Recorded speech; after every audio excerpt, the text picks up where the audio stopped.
This war has nothing to do with the Illuminati, Donald Trump, the white man, or if Obama is real or not. This war has nothing to do All with of the those are Illuminati. distractions compared to the We real are war live. actually in. Welcome to the Vibe with your tribe, squad, And that real fam, war is team. your true self, your true Talk to the people, letting the spirituality, people know what it the is. true Welcome light to Brother Penix, versus the your Hotep human gurus, urges, woke internet the fantasy. human beast needs, Tapping into the class setting.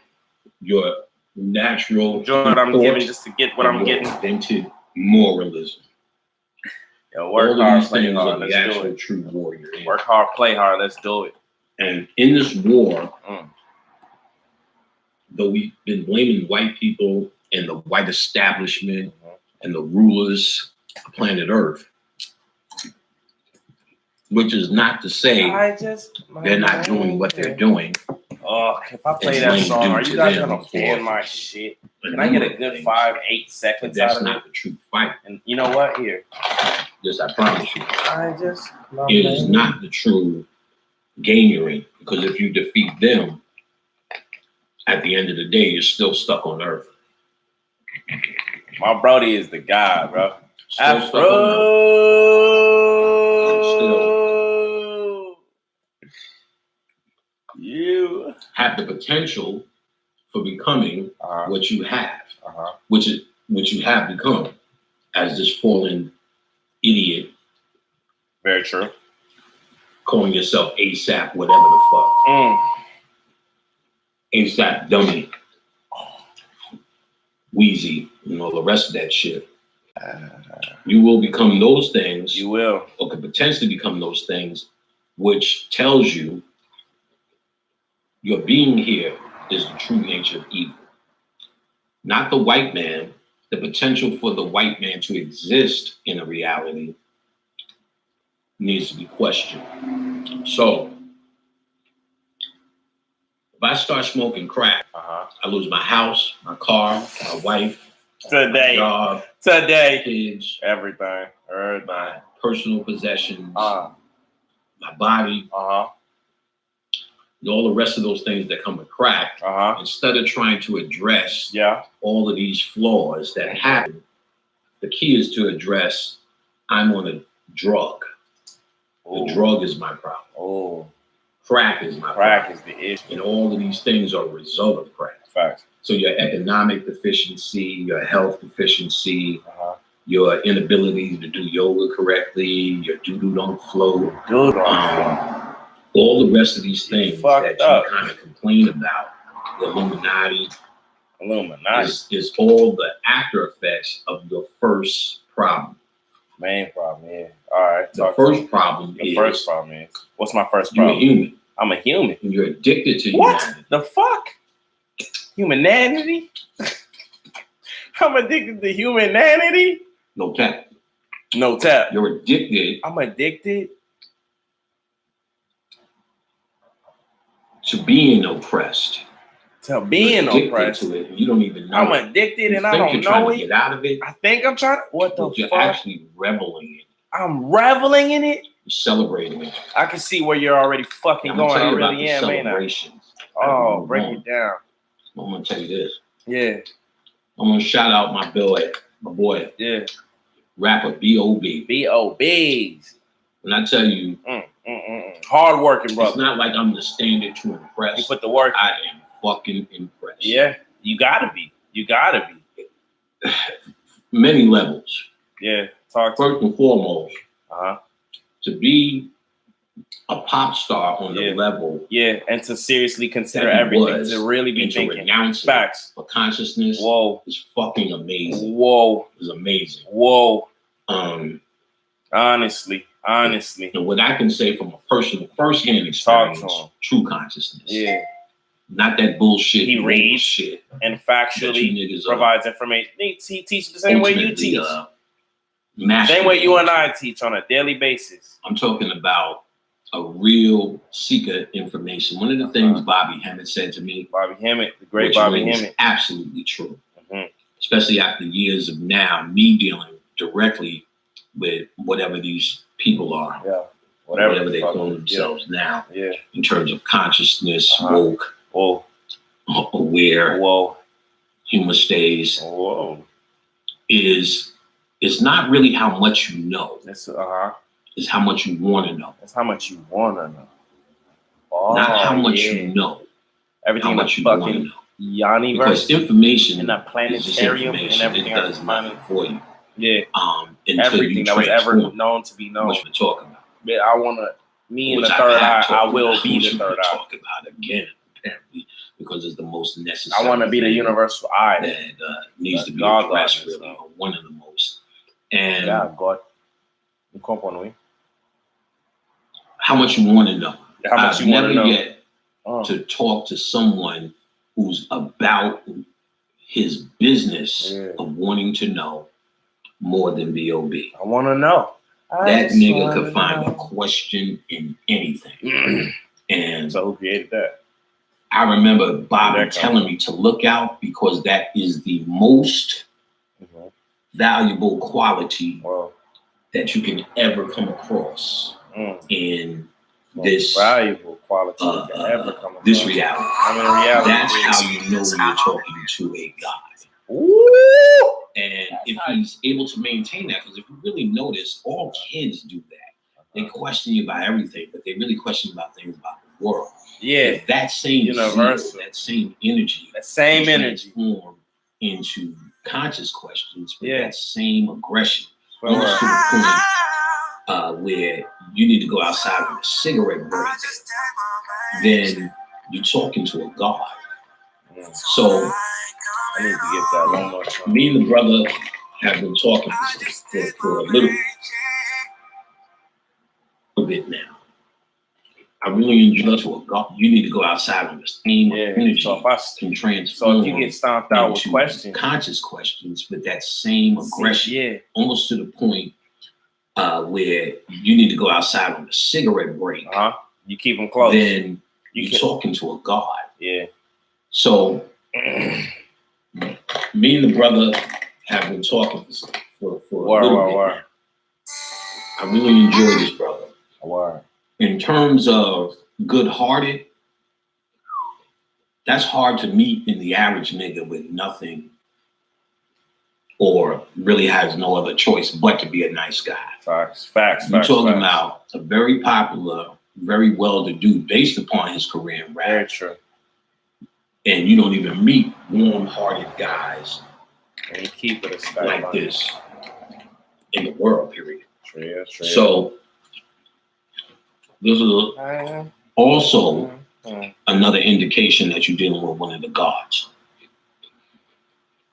And his understanding of the shit I put down. So usually I have to explain shit and I have to say it 4 ways just so it can have a holistic understanding for most people.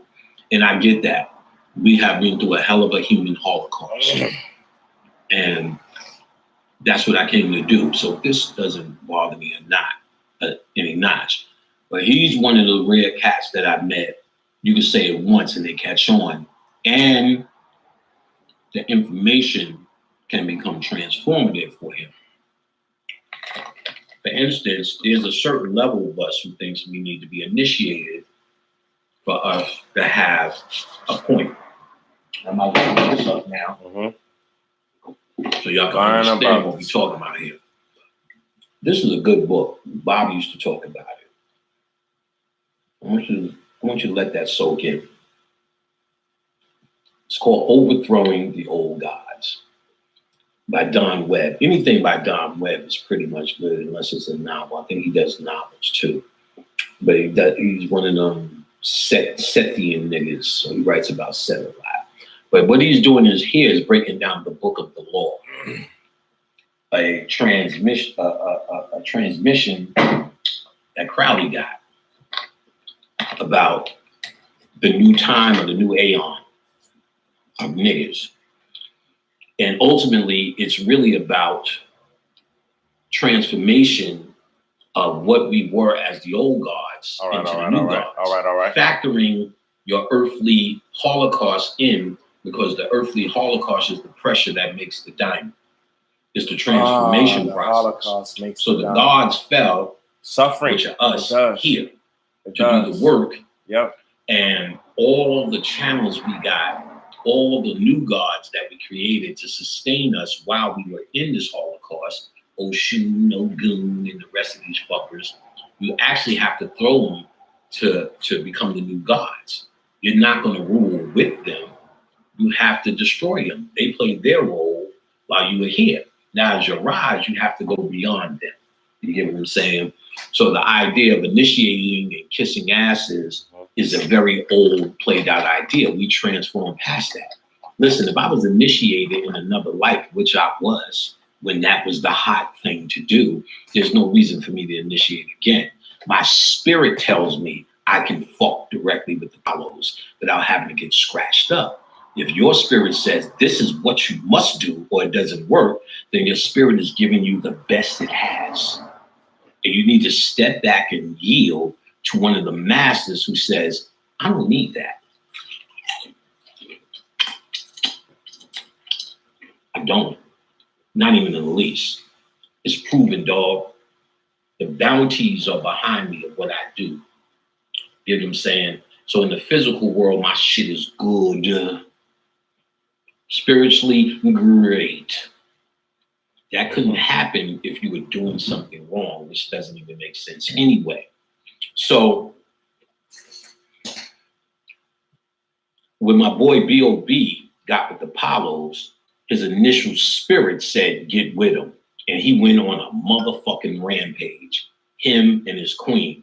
Like I said, true goddess. He told me in, we call it public school, but y'all call it middle school.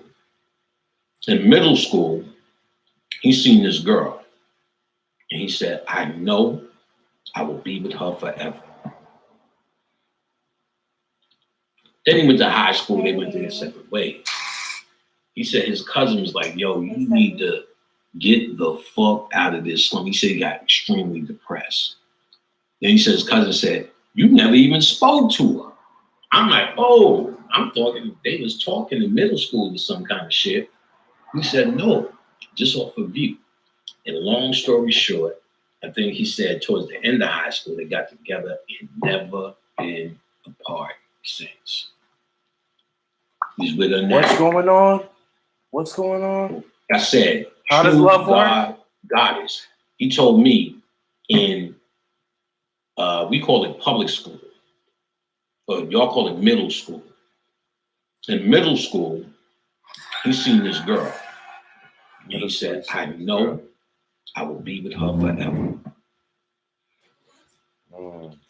Then he went to high school, they went their separate ways. He said his cousin was like, yo, you need to get the fuck out of this slum. He said he got extremely depressed. Then he said his cousin said, I even spoke to her. I'm like, oh, I'm talking, they was talking in middle school to some kind of shit. He said, no, just off of view. And long story short, I think he said towards the end of high school, they got together and never been apart since. Oh, word, peace to the God. That's how it works. He's with her now. And talk about the soulmate duality, never seen it. Like I said, yet another example, dealing with a God, not some nigga that just got woke. You know what I'm saying? Yeah. Dealing with a God. Ooh. I know when I'm dealing with God, I don't know if I can prove it. But oh yeah, well, he has his soulmate and they rock and roll. And when they got with these Apollos, he was totally obsessed. Are you at work? You know, I know it's real because he'll email me or text me like Bobby used to do. Just with some crazy shit. We can control the weather. And I was like, let me see what this nigga, it was raining in the morning. I came out that building. I said, well, maybe he is controlling the motherfucking weather. Yeah. Turns out he doesn't live too far from me. Why? That's what's up. He can control the weather. Okay. And all because of these Apollos. It ended up where he threw a celebration, a party, some pink taco party, phone contest.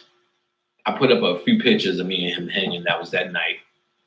And he said it was special guests. Right. And it was, he told me he spent racks, open bar, just the building alone, Khadijah was going to get that building for something we plan on doing in November during the Day of the Dead. She said they wanted 5 racks just for the building. So not mentioning the food, the liquor, the DJ, and that nigga had a live mariachi band. Shit was total chaos. And this was all due to his re-communication with the Apollos. And most important, see now, one of the things is, especially for a guy like him, there's a lot of internet fuckery. The shit he's fucking with is going to tear niggas up just without him saying anything. See, because they very valuable to the niggas they see as peers. They look out for the niggas who disrespect. The niggas they see as peers. That nigga died on the way home. Good, he died though. Dale Spears should have came to tell me. That's fucking real crap. That's wow. That's wow. Apollo celebration. You should have called it that damn 2958. I thought you wasn't gonna call it. My spirit told me you was dying. I'm finna die. What? Make a laugh. Oh. Nigga invited me last week. His queen, Tiff, she had a thought tubing where we would go tubing down the river in a tube. Oh, where did you go to lunch? And what gym did you go? Bunch of thoughts, you know what I'm saying? Well, B.O.B. invited me, Khadijah was sick, she didn't want to go. So I'll go. Who doesn't love thoughts? Tubes and river floating. The funny thing, the fun thing to do with B.O.B. But this nigga is like, I can't believe I'm out here with Panic. You know what I'm saying? Panic's on some river shit. I'm like, nigga. He's so natural. What makes it interesting, and this is another reason why I know. You saw the video? I had no clue what. The music is not for my era. Gonna get ate the fuck up by a real life lion. Keep playing out here. The first I heard, long night. Before I get to not knowing who it was, Attack. let me tell you, this river was so dirty. They got let me tell you. I thought I was gonna get a staph infection. But fuck it. I'm already there. I'm there. A pop star is there. I'm excited to turn. A couple of student mom is there, Aaron. And a bunch of thoughts. Along with Tiffany, who was on a swan tube. I'm excited. You should not. And she deserves it. Your 30s, your best years. Queen Mother. Basically, Should look like a straight episode of Love and Hip Hop. Being scared of being dirty. Since I seen and know about Love and Hip Hop, I know how to stay away from the thoughts. Negative side. They like to throw drinks and shit. So there's a lot of water. One of the thought party invitees says, while we're floating down the river on the tube, God damn, I sure wish I could twerk right now. Like she was missing out on her twerk.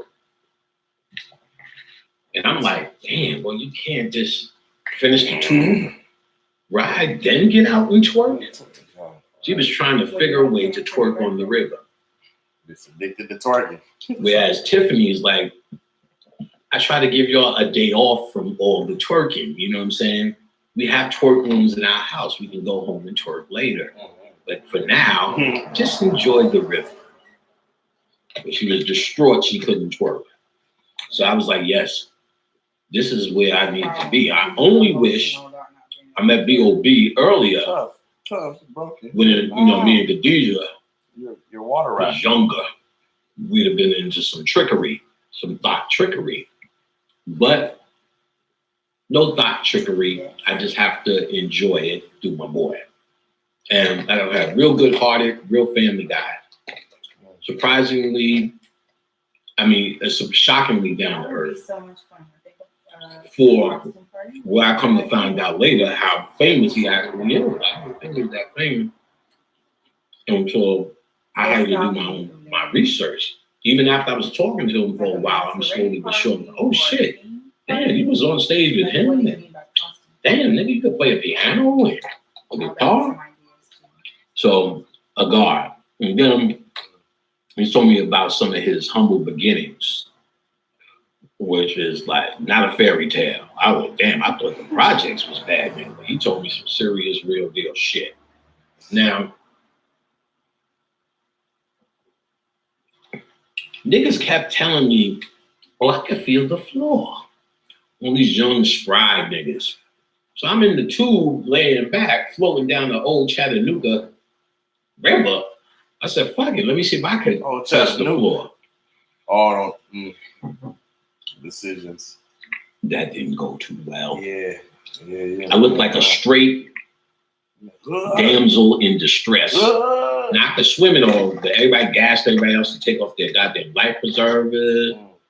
And so I'm holding on to the float, kicking my ass off. The thoughts didn't even move. No thought reached in to grab me. I was de-thoughted. I mean, these terrible thoughts. So I made it my way. Aaron says, former student, well, go through the hole. Don't try to get over the tube. Go through the hole. I went through the hole. Lifted up. Got the hips up. I'm like, hold on to me. Hold on. They're holding on to the float. The thoughts are looking very attentively. What will happen next? I get one leg through the hole and it just kept going back. Boom! Flip again. I'm in the dirty Georgia brown mud water. Get up. Hold on to the shit. No thought moved yet again.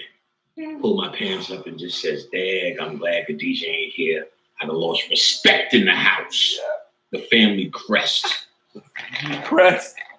It's in jeopardy. Make it through the hole. Get up to the hips again. So look here, Aaron. Hold that side like you never held a side before. Other guy who keeps smoking the blunts, hold that side like this is a blunt. Got one leg up. They're like, you got it. I said, and you know it's bad when niggas gotta say you got it. That's like some you already lost shit. it. Come on, you lost it. You got it, dude. You there. You're almost halfway there. They hit me with that. So I said, whoa, nigga, I got one leg through, nigga, but this is where we was before. Angle it. Got the leg through, sat down. Them dots didn't even fucking miss a beat or a blink or a breath. I'm like, good, boys, glad like I'm not trying to fuck none of these dots. I won't get none of it. It ain't happening tonight. You know what I'm saying? How many is it? These dots see me almost drown. B.O.B. had the look of great concern, but I think he's trying to experience death or something. So. Now, hey, let's get this IG life. Fun day after I got the water out my lungs. What we got? We get back to the end of the little river run. Aaron, a boy, student, and actually introduced to me from B.O.B. Actually, B.O.B.'s boy. That's one that the white people have set up because of their distrust. I don't have any responsibility to follow any of the rules you all follow. I am trying to give us a new set of rules of how we can be successful. Our educated class has clearly and where you get your data. The other question I have for you is, are you saying then that submission and cooperation are one and the same? Because I would like to know that. Yes, ma'am, I am. I'm saying that. And yes, and now in regard to what you said before about my research, as I said, I've gone over that over and over. We have a situation where I am trying to teach our people that we have lost the principles and values that we came here with. The use of bibliography and footnotes is very recent history, only about 300 years. So that's not our standard. That's not our practice. That's one that the white people have set up because of their distrust. I don't have any responsibility to follow any of the rules you all follow. I am trying to give us a new set of rules. Stop trusting white. Go walking. Like, go walk like 15 minutes in the direction, and then once you reach your 15 minutes, turn around and go back home. I just think y'all could do better than the twerking guys.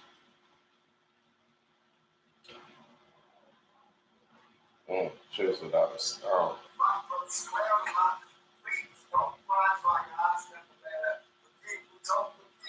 Okay. The brother was at my house. Me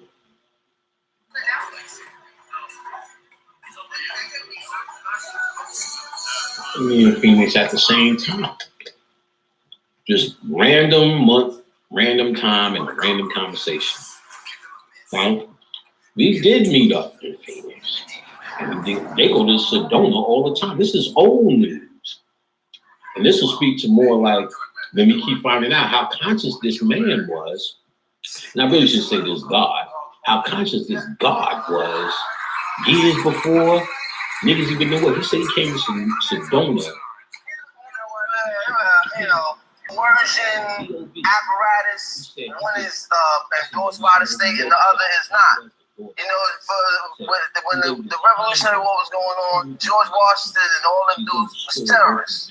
As far as the court is concerned. So it's like it's a difference fine line between what's legal and what's fair and decent and just on the universal sense. But you don't want to get blown up by a bomb. I don't think I'm gonna get blown. Listen, I'm black in America. I live under constant pressure.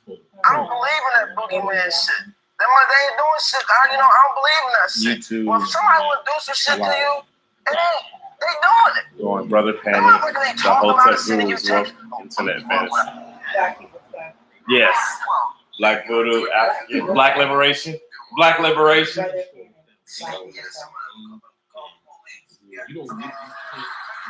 Black liberation, I think. B.O.B. himself, while we're sitting there, is telling me he just erased his Instagram. Technically, you should be watching if you're trying to have. Just erased it. He did it, tired of it, time to reboot. That's all it was. Or maybe just tired of your dumb ass fucking responses to shit that you really don't understand.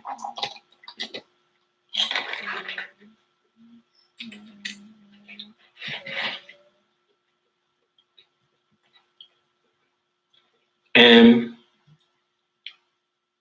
Instagram, the internet goes wild. The government has erased B.O.B.'s Instagram. Yeah. He talked about this and talked about that. Now the government has finally got it.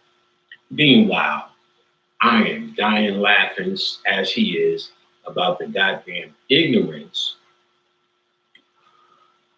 of people. Mind you, these are the conscious people saying all of this. Remember, because they're the ones who believe in clones. The regular people who've heard some of the conscious things B.O.B. has said, and they're still trying to learn. They don't know how to pick a side. These niggas who already picked that, the government, the Illuminati, you know what I'm saying? MK Ultra, cloning, all of that bullshit. Those are the ones who are conscious. They believe. But they're not really conscious. They're not really woke. They have a bunch of information. At same conversation with B.O.B., I'm talking about this natural gang mentality. People need to belong. It's in that Mind Control 101 book, how to control and manipulate people influence people without them knowing or caring, by Danny Lyon Jones. He talks about the 7 needs, and one of the 7 needs is to fit in. So why is Hotep funny? Because it is a pathway to fit in. It's one of those things you can say to fit in. Hotep, Namaste, melanin, Kundalini, heal, chakra, herbs, yin yang, Zen, Ida Pagada, my third eye, my crown chakra, goddess, God, Mayat, top, all of those things can help you fit in to a craft. And if you say what everybody's saying, maybe in a fancier, spicier status message, it seems to make you as this all aggressive knower of shit that is just pretty much agreeable. You know what I'm saying? So if I make a status message that says my eye is balanced, then, or if I make a status message that says my eye are all things that come within and add up to the same shit, bitch. And you'll be like, oh, he seems so aggressive in his knowing he must know more than the guy who says my eye is balanced, which is just what it is. So it becomes outdoing each other's with pictures, memes, memes, status messages, and pretending saying the dialogue of consciousness and not real consciousness. So these real conscious niggas who know the dialogue, but show in the very thing they're saying of how failed they are in true transformation, what consciousness is really about, to become conscious, aware, and to transform based upon being awake. You get what I'm saying? They're saying the same old humanist state shit. You know what I'm saying? So when he moved it, just listen closely, to give all that power to white people is incredible. And we tend to do it constantly. So when I say we give our power away, it's always the Illuminati, the police, something happened. See, we run around talking, pretending conscious. The ancestors have our back. We are the gods. We are the goddesses. Something happens, or if B.O.B. erases his Instagram, as he did, and your first go-to is some white man has stepped in and destroyed some young god, showing you a rise that you have never seen before. And every conscious nigga who's been teaching this knows what I mean. They have this secret lust to be fucking rappers or get involved in rap in some sort of way, because subconsciously they realize if they can capture the minds of young rappers, we somehow are going to be saved. But here you have a rapper who is not just found this woke shit. I'm a fit to tell you how conscious he was before he was rapping. And now you have him in that media, and at the height of all this attention, does what I myself don't know I could do. Say, fuck this attention. I'm going to speak consciousness. Okay. And we're back. Namaste. So I'm going to speak consciousness. So what this says, that's a bold thing to me. That's a bold thing. Because if I lived with some sort of rapper or producer, I'd have just been conscious on my own watch and still produced. Perhaps my consciousness would have gotten me to a place where I would have stopped and said it. But I will say this, he's the first that I've seen that was on top and guaranteed on top. We talking about a man over 10 years deep in this. My son said, oh, I first heard B.O.B. I was in the 7th grade. My son's a grown man. So I was in the 7th grade. So, and like I said, I'll get to the story where I started finding out. And I'm like, damn, I don't even know who I'm talking to at this point. And then it became more amazing of how grounded, how conscious he was at the height of the shit. Not many men could. You got half niggas who are lecturers still trying to be fucking rappers. You know what I'm saying? And I guess there's nothing wrong with that. But, you know, from my perspective, I did that all my life. Ain't nothing in that. Ain't nobody getting no message. You know what I'm saying? That you can't say straight out at this point. But, you know, that's just me. Well, now. Big ups. So, what happened to the ancestors got us? The Apollo's got us. You know what I mean? The spirits got us. Our first go-to is the white man did. He becomes responsible. There was a time when I was on Blog Talk, every nigga got died. How did they get him? And we talk to him so we can find out how they were killed. Did they kill niggas? Sure thing. Are niggas more valuable to kill? Absolutely. Have they and will they? And will they do it again? Yes. But not every nigga died because of the white man. Contact Michael Clark Duncan. See what happened. Yeah, nigga, the steroids got him. Whatever the fuck he was doing. It's crazy shit. He ain't the white man. But that ain't my go-to. It has to be cool because I don't understand him to be as mighty and as all-knowing and all-power-wielding that you choose to make him. There's no foundation in the Illuminati or anything erasing that man's Instagram but that man. But it showed. Good for them. Hold on, I need to learn. Right. I need to eat something. This is class 39. You guys are in cycle 39. If you ever have to refer to me in terms of what class you were in, that class would be cycle 39. You understand what I'm saying? So this is cycle 39, number 1. All right. Hotep, beloveds. All right. Take off this shit. Get comfortable. All right. So this class was developed 5 years ago out of a necessity. Necessity was out of all the information that's floating around, and I've been tested this theory 5 years ago. A lot of what, or things that came up in class over the years, I've spoke about in the lectures. So people are usually sharper at answering some of the questions I ask. And I still could fool you niggas if I wanted to, but why fool you niggas? Might as well work with you on some brotherly love shit. But what I noticed in the 5 years is I would ask questions and people would technically have the information on it. You understand?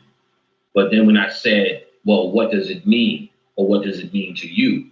Or expand on it, everybody, every time, drew a blank. Everybody, every time. No matter how fascinating they thought they were. Because everybody's fascinating to the group of dumb niggas that they stand around. You understand what I'm saying? But they didn't have a practical understanding of the information. So for example, what's Isis? Mother of Horus, wife of Osiris, queen of this, mother of nature, represented as this. She got a fucking throne on her head and all of this shit. You know, they knew all the technical information, but nobody said anything practical. Because the practical answer is, who's Isis? Oh, my mother. Who's Isis? Oh, she's right upstairs. Her name is Khadijah. You know what I'm saying? Because at the end of all the ISIS study that you come up with, you should be able to finally understand who ISIS the fuck is. Who the fuck they talking about? It's the template of every black woman walking around this motherfucker. You understand? So if you can't practically get to that, now you logically would say that, you understand what I'm saying? But your logic and what you know as a practical understanding hasn't lined up. So when I say, what are chakras? Spinning vortexes, wheels of light, light wheels to a interdimensional galactic gateway. No one says, oh, one time I was working on my root chakra and this happened. Following me? Following the difference? Yeah. That means you took information and was able to ponder on it. And it became wisdom. And to be able to explain it in your everyday life from your perspective is understanding. Knowledge, wisdom, understanding. So this information has been building up a lot of knowledge. No wisdom, no understanding. So this class is trying to get y'all to jump beyond just the informational status in your careers. Follow me? Beyond just able to repeat something Bobby said, I said, Phil Valentine said, perhaps. You understand? The idea is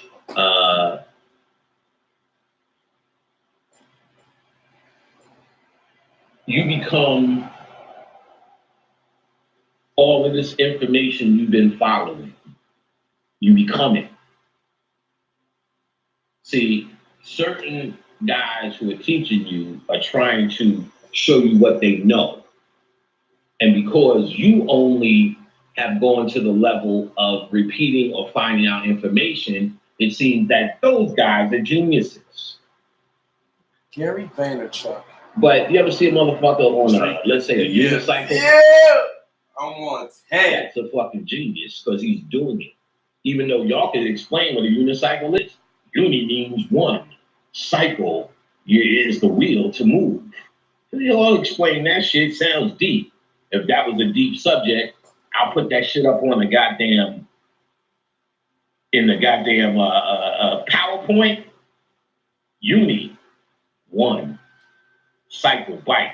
The unicycle is the one cycle or one wheel that you cycle with. The cycling of one wheel. Cycling means what? Turn, right? Uni, one turn, one wheel that cycles. Oh shit, brother Connie, you the deepest nigga ever. That's some clever shit. It looks good when it's up in fucking PowerPoint, but if I'm not on a fucking unicycle doing tricks, how badass am I? The motherfucker I seen doing that shit named Paul was a bad motherfucker. Spin on that shit, pause, stay in one place. That's the guy who has the understanding. You following me? We just following the motherfucker that's able to explain the motherfucker who has understanding of it. Y'all following this shit? We just became in awe of the explainer. In awe of the explainer. In awe of the explainer. Always. If that explainer is not showing you how to get on a fucking unicycle and do it yourself, then he's not a teacher. At all. He's there trying to explain, to bedazzle you with information, and the shit is working. Yep. Eat the fuck up. The shit is working. Yep. Dying. It's all hail information explainers. Wow. You don't see them do shit. Ain't shit happening. I didn't grow. I didn't learn how to do something for myself. And really, what is the shit? Shit is self-realization. And you could tell when a motherfucker did some shit and he's just talking about some shit. Come on. If I was sitting there going, nigga, I was up in Attica and I was walking the main line, nigga. I was the main nigga in the yard. Ooh. Niggas came to see me, son, because I was that nigga in Attica. You would punch me in my fucking face. If I said, nigga, I ran the main yard at Attica. Y'all niggas would go, maybe he did. You know what I'm saying? Because there's a demeanor or a certain knowing that this fucking ex-con has. And the first guy, there's a certain bullshit talking and key words that he's saying that makes you feel like he's saying the things that's supposed to be said to make me feel like he knows some shit. Yeah, you know what I'm saying? No one never took my Twinkies at Attica because I was bad. You know what I'm saying? I was a bad motherfucker at Attica. You be like, wait a minute. And then there's a nigga, I dare motherfucker. You take my goddamn honey buns. You be like, okay, you know what I'm saying? Maybe this nigga got something with him. So you guys automatically know someone who's talking from when they know, and when they just talking from bullshit. We're confused in this conscious shit. True or false? Most people said to me early on, it sounds like what you're talking about is what you experienced. And fuck yeah, it is. I never talk about nothing I haven't experienced. And if I do, I make note of that. I'm fucking with this, so I'm trying to work on that or whatever. But everything else, I can develop this class based upon things I've done.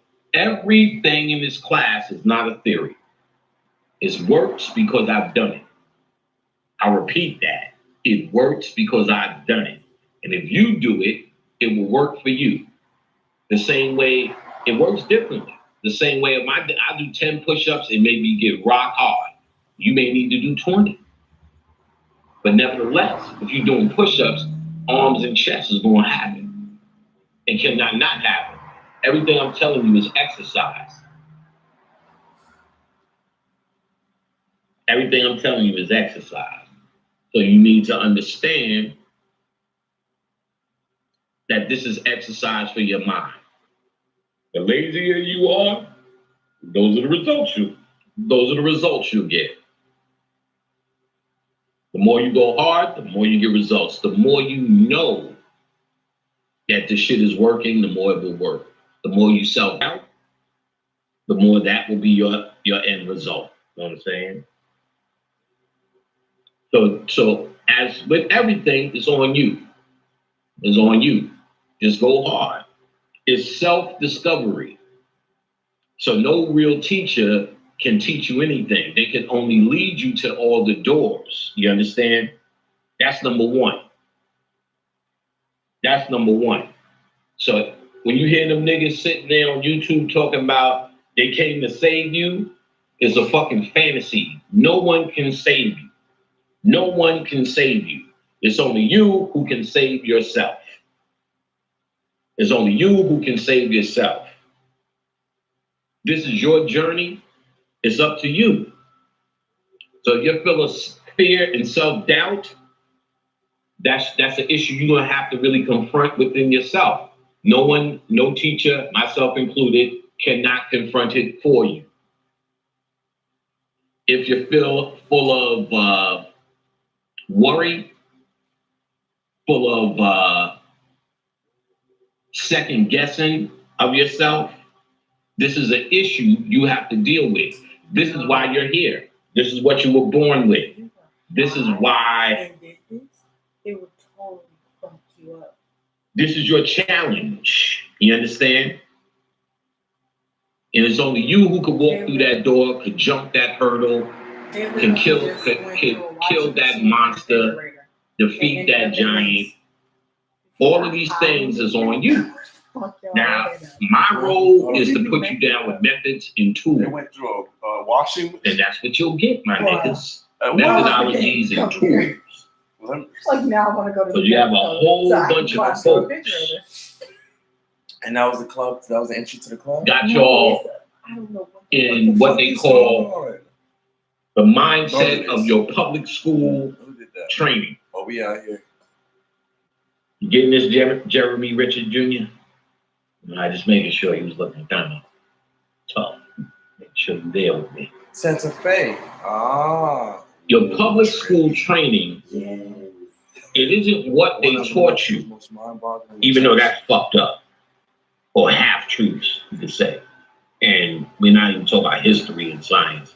That's just not even scratching the iceberg. It's just a subject that throw you off in public school, which they have done deliciously. But after you get past that, because you guys have read all the true science books, fridge way too big. I'm assuming you understand the concepts in sacred geometry, what real science and mathematics is, right? So let's say you pass that. What's left is not what they taught you, how they taught you to learn. How they taught you. And we're trying to use our public school training and apply it to ancient science. Au contraire, mon frere. That ain't gonna get it. You're gonna have to use a whole new form of thinking, which is what we get into here, niggers. Here, niggers. It sounds like some real shit I should be saying in the future. And here, niggers. It's your public school training. Look, this nigga outside in the front smoking weed. He's supposed to be watching the fucking chicken.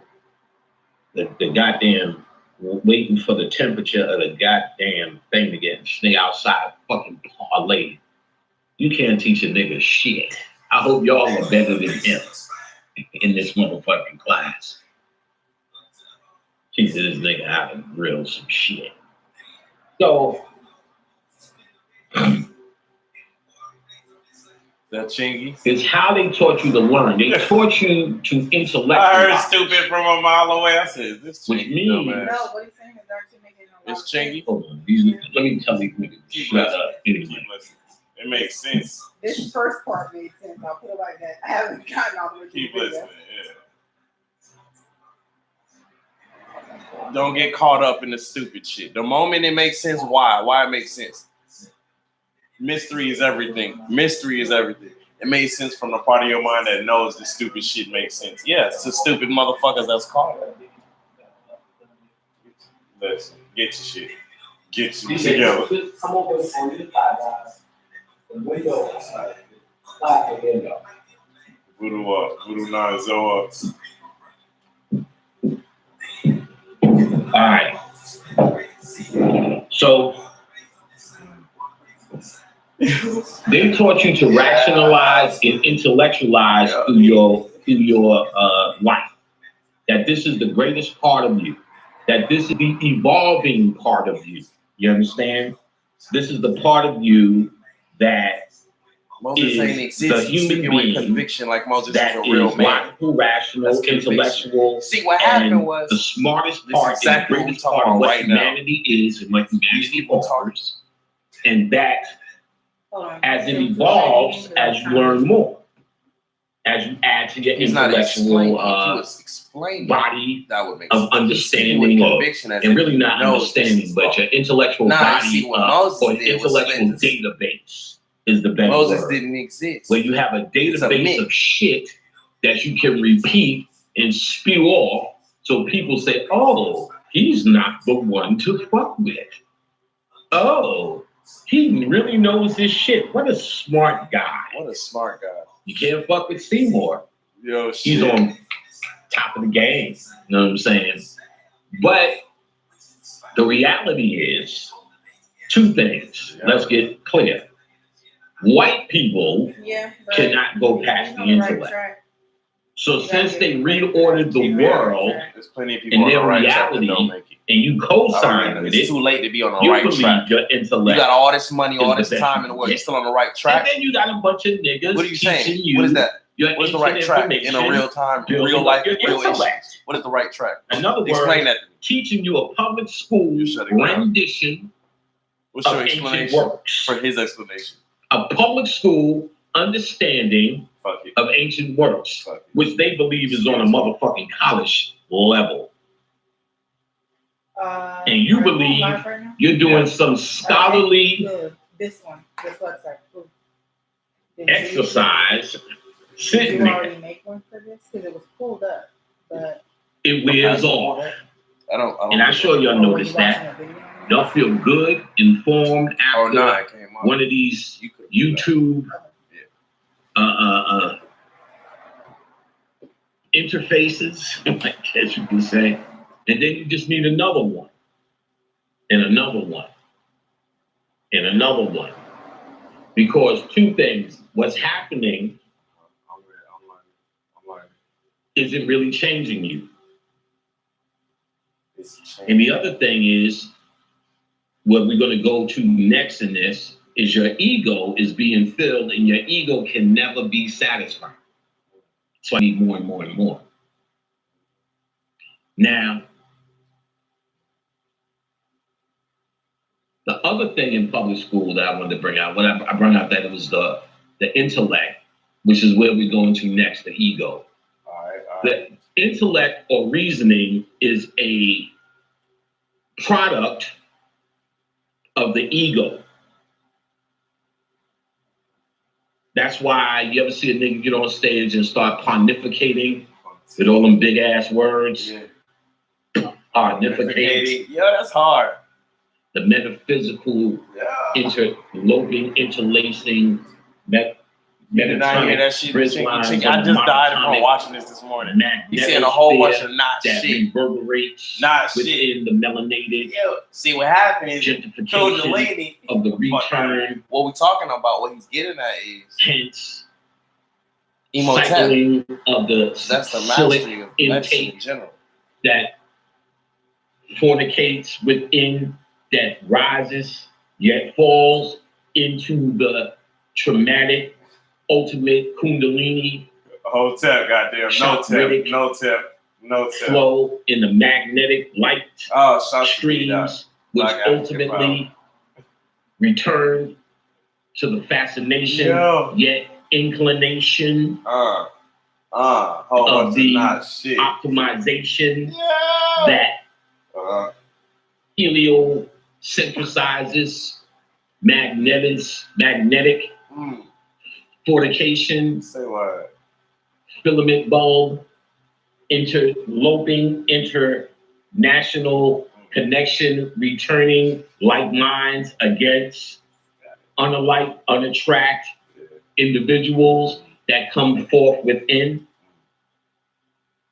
All of this tells me I do not like green eggs in the ham. I do not like them, Sam.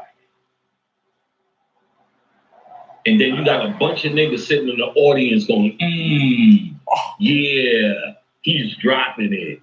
That's deep.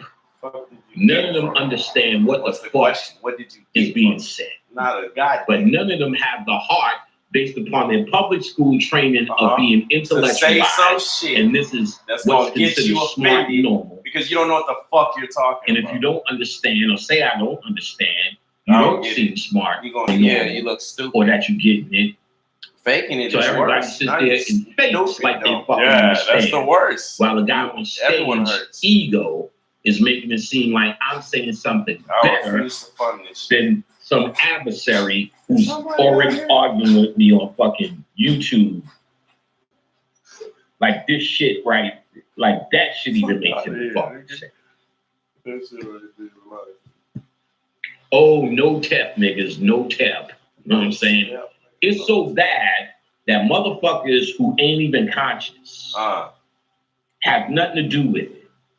Just troll YouTube for ways to get hits as a way to get a check. You understand? They seen what's going on with consciousness, nothing to do with consciousness. They make commentary on all the conscious controversy that's happening and have classified conscious people all under one umbrella, which it never was. Oh, look at these conscious people. Oh, these Hotepers. Look at these Hotepers and look what they're doing. And then they titled their YouTube pages, whereas you know motherfuckers gonna get hits. Brother Panic goes crazy in 5 minutes. Everybody's gonna check that shit out. You know what I'm saying? Not even knowing what it is. And then he just talks about whatever he wants to talk about. Brother Panic said, throw some kittens off the roof. Oh my goodness, how could you throw kittens off the roof? These conscious people are crazy. They're throwing kittens off the roof. There's no tempers. So they're making it like it's commentary on what we're doing, nothing to do with consciousness, just for hits. That's how lucrative conscious bullshit has become. It's become a side business for a bunch of niggers. Facts. The bottom. Who hang around YouTube looking for a side business. That's the level of stupidity this information has become. Information that was supposed to be active has become. This is because your training in public school doesn't show you how to activate information. Not on your own. It's if there's a instruction to do something, they've had that. What we don't know how to do is take information and turn it into our own method of instruction. That's the portion where you call wisdom. So the 5%ers had knowledge, wisdom, understanding as this trinity of the family, father, mother, child, right? The mother represented wisdom. They call your woman, that's my wisdom, because of her ability to take information from her husband. That was all sperm. Sperm is nothing but DNA information. This information on YouTube is sperm. And if you cannot impregnate yourself here in your mind with it, then guess what, niggas? You're just jerking off. You niggas have been jerking off for the longest to a bunch of incredible spermatites Niggas hitting you off all in your face. This is good. You're like, oh, I just took that. You know what I'm saying? You taking that shit all in your face. What the fuck is this? You better put it in your womb, niggas. Your mental womb. They called the woman the wisdom because she was able to take that information and formulate it for 9 months internally. And that's what happens here. Not necessarily for 9 months, but until completion. You understand? Yeah. I take information and I see how it plays into my reality. I throw it against the wall to see if it sticks. And I also say some of that shit that has been sticking needs to be wiped away based upon this new breathtaking information. You understand? Either way, it has to marinate in the mind. The portion where you become wise off of the information, meaning the information has to be, you can't just take the statement, the mind is all and the universe is mental, and just walk away. Yo. That's information, right? So you have to think about it. Say, well, if the mind is all and the universe is mental, what's the all? All is God. Wait a minute. Did this statement just say my mind is God? The mind is all. That means all things in existence must be my mind, right? That's what it's saying. The mind is all. The universe is mental. Right. What's mental? Mental is anything in my mind, right? The universe is mental or my mentality. The universe is mental. The mind is all. That means the universe must be in my mind. The universe must be in my mind. And what is my mind? God. The universe is the mind of God. God is all, and all things in my mind. That means the universe must be in my mind. So if I wanted to control the universe, what must I first learn to control? That's right, my motherfucking mind. Do you see how that thinking about this and dissecting it more than the flat statement brings you to where we are in our first class today? Whoa. Because I'm going to show you the aspects of your mind and how to control it. Ways to control it. I'm going to show you throughout this whole entire class that everything you do in so-called magic is really just a form of controlling your mind, which is the all. If they control our mind, we control our mind. Different aspects and different ways to access different parts of your mind. Simple as that. To control it. Let me get this nigga in check. If y'all have questions about what we talked about so far, let me know. Raise your hand, and we're gonna move to the next phase of it. But let me get this chicken rocking.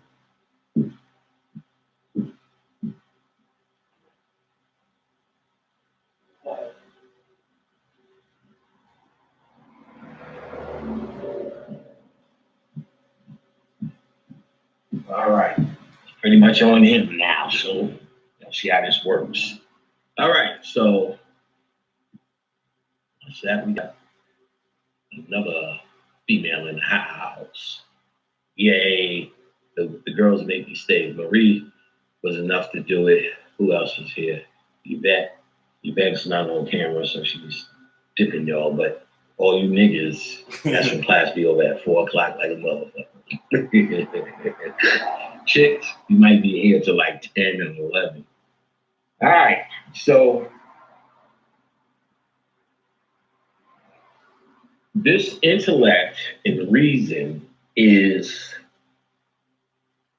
pretty much your problem. Now, is it necessary? Absolutely.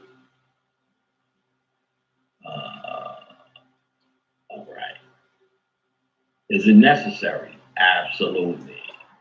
That's closing shit, getting shit together. What else? All right. All right. Is it necessary? Absolutely. It is probably the key or the most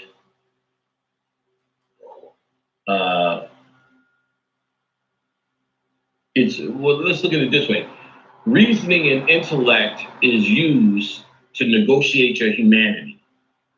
And we're trying to negotiate spirituality with reasoning and intellect, and it don't add up. You're using the wrong aspect of your mind to apply these sciences to. Now, the first thing we need to understand are the aspects of your mind, at least the concepts that we're talking about here. You're ready for it? Yes? No? You ain't see nothing from you, dumb dada. All right, let's get it. To make sure you motherfuckers is awake. Awake, nigga.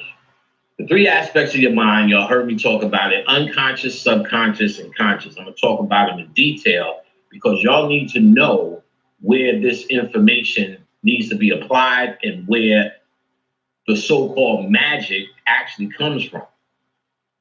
It is never from your thinking, your reason, your intellect, mathematics, or what you do. In fact, those inhibit you.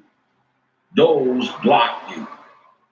Those stay in your way. And guess what? They're designed to stay in your way. It's designed to stop you from doing this. It's designed to keep you a human all the time. Being a human, regardless of how good you eat, regardless of how clean your feet are, is absolutely positively the worst case scenario in all things in existence. Yeah, the best human is the worst thing in existence. For what you eat. Everything is alive down here. Oh, wow. And if you're eating it, you're Tony would love this shit. Tony would be like, period. Your very bro, I'm about to nature eat to turkey exist burger. What are you talking about? means you must vampire off of some other entity. Just because it doesn't have eyes in a mother means absolutely nothing. And that's not really true. Bananas have mothers. Human thought is considered a poison to all things in existence. Not just here, cosmically. Throughout all things in existence, not just on Earth and beyond, human thought is the worst poison. Your very thinking as a human is flawed. And that's the best way to say it, flawed.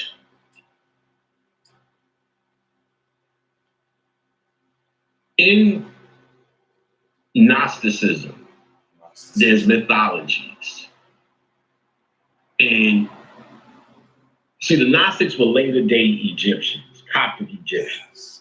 And what they talked about was when there's no time for priesthood, no time for initiations, forget going through all of that. We're just going to give it to you straight. You understand? And this became Gnostic philosophy, which later became the Christian Gospels before they were tampered with. But when the Nag Hammadi Library was found, or also called the Dead Sea Scrolls,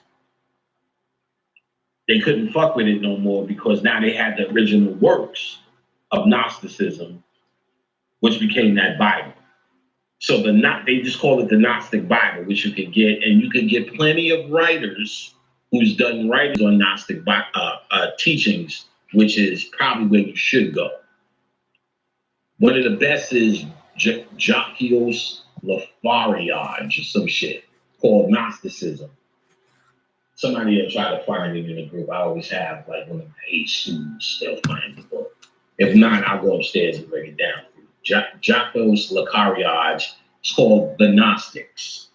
And then there's a little subtitle. But if somebody finds it, put a link up in the chat if y'all haven't done it already.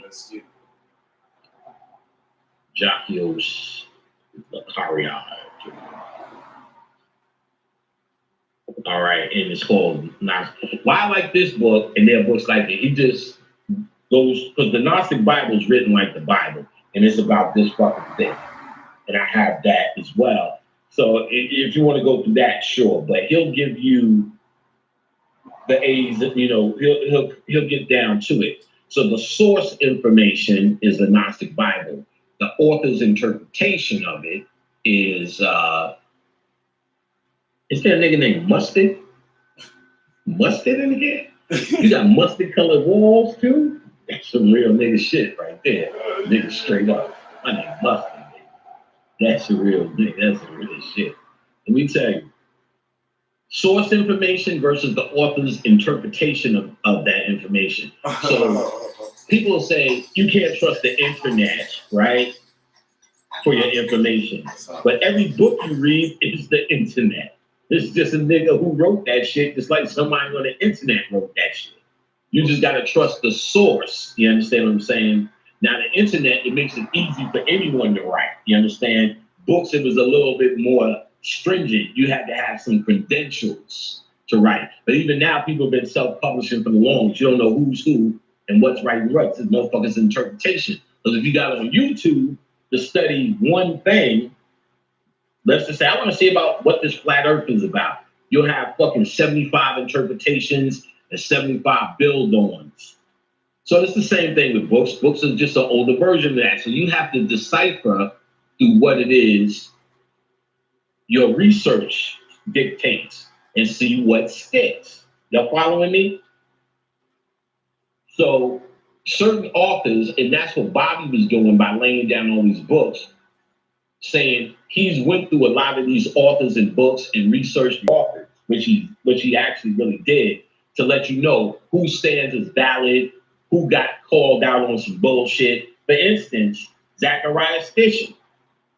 He got called out on some bullshit. He wrote all that Sumerian shit. He's the one who said there's this Anunnaki, who are these reptilians who came down here to mine monatomic gold.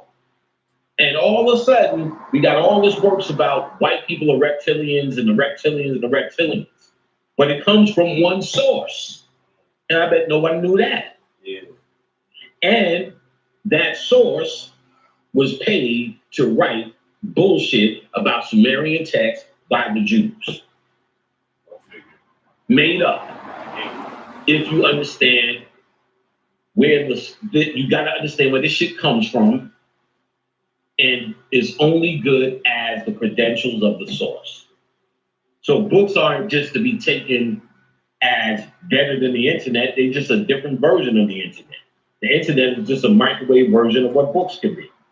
So certain books are going to say certain things, like white people in that Palladian shit. Oh Lord, you know what I'm saying? They go all fucking day with that bullshit. All fucking day. And it's made up, invented shit that they say. The evil Syrians, see, once we said we were Syrians, they said they were Palladians. And in reality, they are Nuthians. They were created in a motherfucking cave by us. Their best chance is to evolve and become niggas first. And then they may have a chance. Can they ever evolve? I believe they can, because they're made from the black woman's DNA. And if a roach can evolve, why can't they? But that business has nothing to do with our business. You understand? And that's really simple as that.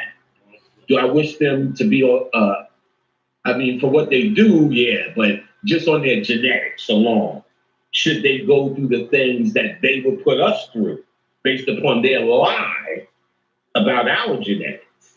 No way. I'm not interested in doing nothing, pursuing them. Just take care of your business. Do your thing, you know what I'm saying? And allow us to do our thing. So when they come down to their genetics are lesser than ours, absolutely. But do I have an emotional response to the hate and fear and what we should do to those people? Absolutely not. I care fucking less what they do. Leave me the fuck alone. Leave everybody who look like me alone so we can get down to business. Don't interrupt our group. So they ain't about hate or whatever, but it's about facts. Nigga, you can't dance. You can't shake your head. You ever see two white people on the corner kissing? Isn't it the most off-putting thing you've ever seen? It almost can make you trip. Like, oh, what the fuck is that? Like, your whole rhythm is fucked up. They fucked up that whole morphic field. There, straight out. So it's really, we have a whole different agenda in this, and that's what we need to do. And that agenda is not a human evolution. In fact, human evolution will be a reaction if you got your shit together. There's an energy that seeks to keep you human. Because in the Gnostic text, and you'll find out in that book, you'll find out many books, but that's one I'll say go for first. That Jockios Lakari book, The Gnostics. Oh no, the Gnostics. I'm gonna get it for y'all. When I go upstairs, I gotta get other books anyway. They'll tell you about the mythology of this place. And he'll go through and quote in the Gnostic text the source information, not the author's interpretation, the actual writings. And that's where you want to be with most of this shit, the actual writings, source information. He'll tell you, hold on, Florian, let's turn that down a little bit, Playboy. There's class going on, homie. Might have to go a little bit lower. Can you hear it now? Yeah, right there is fine. All right, so source information is where you want to be. So he quotes from the source information some of the Gnostic philosophy, the Gnostic text. Pretty much in a nutshell, he'll go through all the quotes. This is the vomit. This is the debauchery. Being a human king is nothing in comparison to the other side, where you could be a human bum and you would live more deliciously than being a human king down here. This is a mistake. This is the flaw. The idea was the Great Mother Sophia as the order from the source. Let's say the source, which is your soul, which is the divine spark of light. This divine spark of light created systems under him, the 8 Agdad and all the rest of that. And this last one, Sophia, which was the Great Mother, decided to mimic the source and failed at it. So she tried to hide this entity that she created, Yaldabaoth, which later became Yahi-Vahi in Judaism, Yahweh, Jehovah, Allah, all the niggas y'all been praying to, is in these clouds and had no idea what it was. It thought it was alone and lonely and there was nothing above it. So it tried to create from its thoughts and its ego a reality or a kingdom for it to live in. That became Earth, or this reality, let's just say, that we call Earth, and the astral world. The Earth to rest his feet, or the firmament, they actually call it. The firmament to rest his feet, and the astral world to rest his head. Then he started to populate it with things in a system called nature that you niggas love so much. But nature is dog eat dog. Survival of the fittest. That's some real cruel shit. Baby lambs just getting it at the water pump from a lion. You understand what I'm saying? Just before you get even inject yourself, let's just look how evil nature is. That you niggas been calling beautiful and I'm trying to get back to my natural self. That shit is evil and it must go. That's the real secret science. Like, this is a rose. No, it's not. It's an interpretation of a rose, my nigga. That's an interpretation of orange juice and banana Marie. And not because it's GMO. In its best organic case scenario. Wow. Everything down here in this reality is an imitation of an imitation of imitation. Y'all seen the Kabbalistic tree of life? Within the Kabbalistic tree of life, there are paths, right? If you look at the top path, it's a pyramid, and the pyramid is enclosed. If you look at the next three below it, the pyramid goes like this. And then there's another one down like, oh, y'all can't even see my hands. The pyramid is like this at the top. If you look at the three below it, the first three below it, the pyramid goes like this. And then below it, another pyramid like this, then now poof at the bottom. So what they're saying is this is the world of the real. And the world has copied itself and turned upside down. And then there's a copy of that and turned upside down. And then where you live is an afterthought called Malkuth. So you way out of the real world. So where you are, your most organic banana is a copy of a copy and then an afterthought. Before you get to the GMO, and in fact, that's how GMO shit can be made. That's how it's possible, because it's copies of copies of copies. You're a facsimile of what's real. What's real in you is your soul, and everything you're trying to do as a conscious person is get back to that, not as a pristine human. Because as a pristine human, you're still a copy of a copy of a copy and an afterthought. Oh, get into some Gnosticism. We're going to cure it. But then when you read other world mythologies, it's subtle and slow, but leads you to that motherfucking point. So if you read Egyptian mythology, everybody's trying to die and not come back. Why is that? If this is the shit, and the Egyptians was bad motherfuckers, and hey, they was really organic back then. There was no GMO. Couldn't do that. Everything was vegan life, yeah. natural. Why was they trying to die and never come back? Why was they studying death so intensely? Well, when you get it, where they say, all right, we're going to get past all the fanfare, Gnosticism. That shit separates the men from the boys.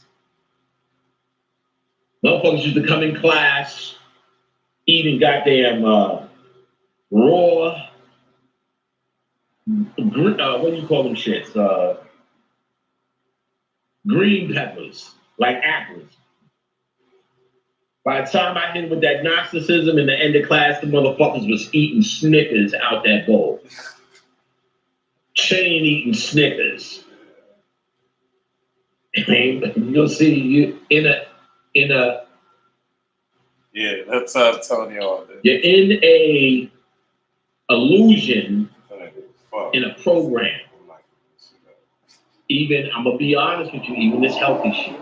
If it makes you feel better, guess what? Cool. Your mind made you feel better. There's niggas who eat pork fat who feel great every day. There was a nigga who was 100 and some teens. Sir, what did you eat? He said, I take pork fat, fry my bread in it, and wash that down with a beer every day. Nigga was like 114, some ridiculous shit like that. Because in his mind, he sees no wrong with it. When you're programmed to see wrong, and that's not to say fake shit ain't wrong, but you a fake motherfucker. So are you able to, in your mind, if you don't know any better, make it happen? Yeah. Something that you may know any better, you may get sick. Who knows? That's how random the mind is and out of control of it. You understand what I'm saying? Motherfuckers be healthy all their life, still get sick, still get cancer. What is it? You know what I'm saying? Is it the food or is it your mind? Or is it how your mind feels about the food? I'm going to go with the latter, you know. Hard to not trying to convince anybody, just saying what the science is.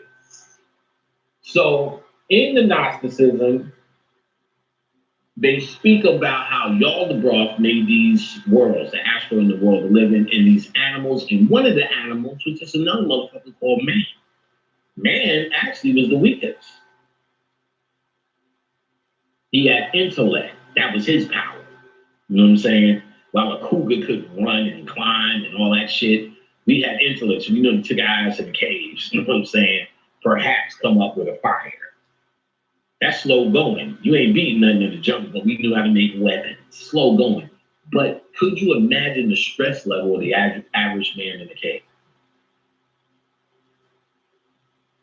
Now, this ain't black folks. This is just man at this point, because we never grew up in these caves. And if we did, it has nothing to do with anything you've ever seen on TV as a caveman. You understand what I'm saying? As white people burrowing and shit and having shit fights in the cave and stealing each other's meat, pulling bitches by the hair, none of that. It's just early man as an animal without consciousness. He was just another animal. You understand? The great mother seen this and said, uh-oh, spaghetti-o, big mistake. What I need to do is raise this mistake back up to normalcy. This animal called man, I'm going to endow him with the divine sparks of life, the source, which is pretty much what y'all call a soul. Man became to walk upright, became conscious, and understood a path of doing exactly what you're doing now. Evolve, evolution. Evolution in consciousness to become or go home or walk that path back to your source of life, back to what your soul actually is, your divine spark, your divine beginnings. You have the ability because you are endowed with that divine spark. So then it began. We build, destroy, build, destroy. But guess what? We have finished our mission. And the only thing is we are trapped in time and have to wait out time, which is another illusion. A part of this flaw. So while we're waiting out time, we went to sleep. We went into a cocoon stage. We was in this cocoon stage when they were building Egypt. That wasn't the height of shit. That was actually the downfall. In fact, we started to write all those hieroglyphs because we knew we were forgetting. Following? How many of y'all write on the wall how to tie your shoes? How many of y'all write on the wall how to put on a shirt? How to close a door? How to blow your nose? Do y'all write that in hieroglyphs? No. I'm hoping y'all say no, because you know it, right? You know it. There's no reason to write it down. That's something I don't need to pass that on to my son. I just tell him how to do it. It doesn't need to be written on the wall. But if this is something we fear we would forget, we better start documenting the most important shit, right? The most important shit we started documenting was how to die and not come back. You understand me? All right. We didn't write down, because we knew we was forgetting it all, a diet, a business plan, how to raise the babies, or none of that bullshit that we seem to be aggressively pursuing. Should it be pursued? Yes. Yeah. What should be pursued first? Your true understanding of what it is you are and where it is you go after this. And as a reaction, all of those economic plans, once you know who and what the fuck you are, will react. It has to. That's the way it works. Everything that comes into your physical existence is based upon your level of thinking, consciousness, and your ability or your level or how you're able to comprehend your environment. You understand? You comprehend your environment negatively, all the things around you are.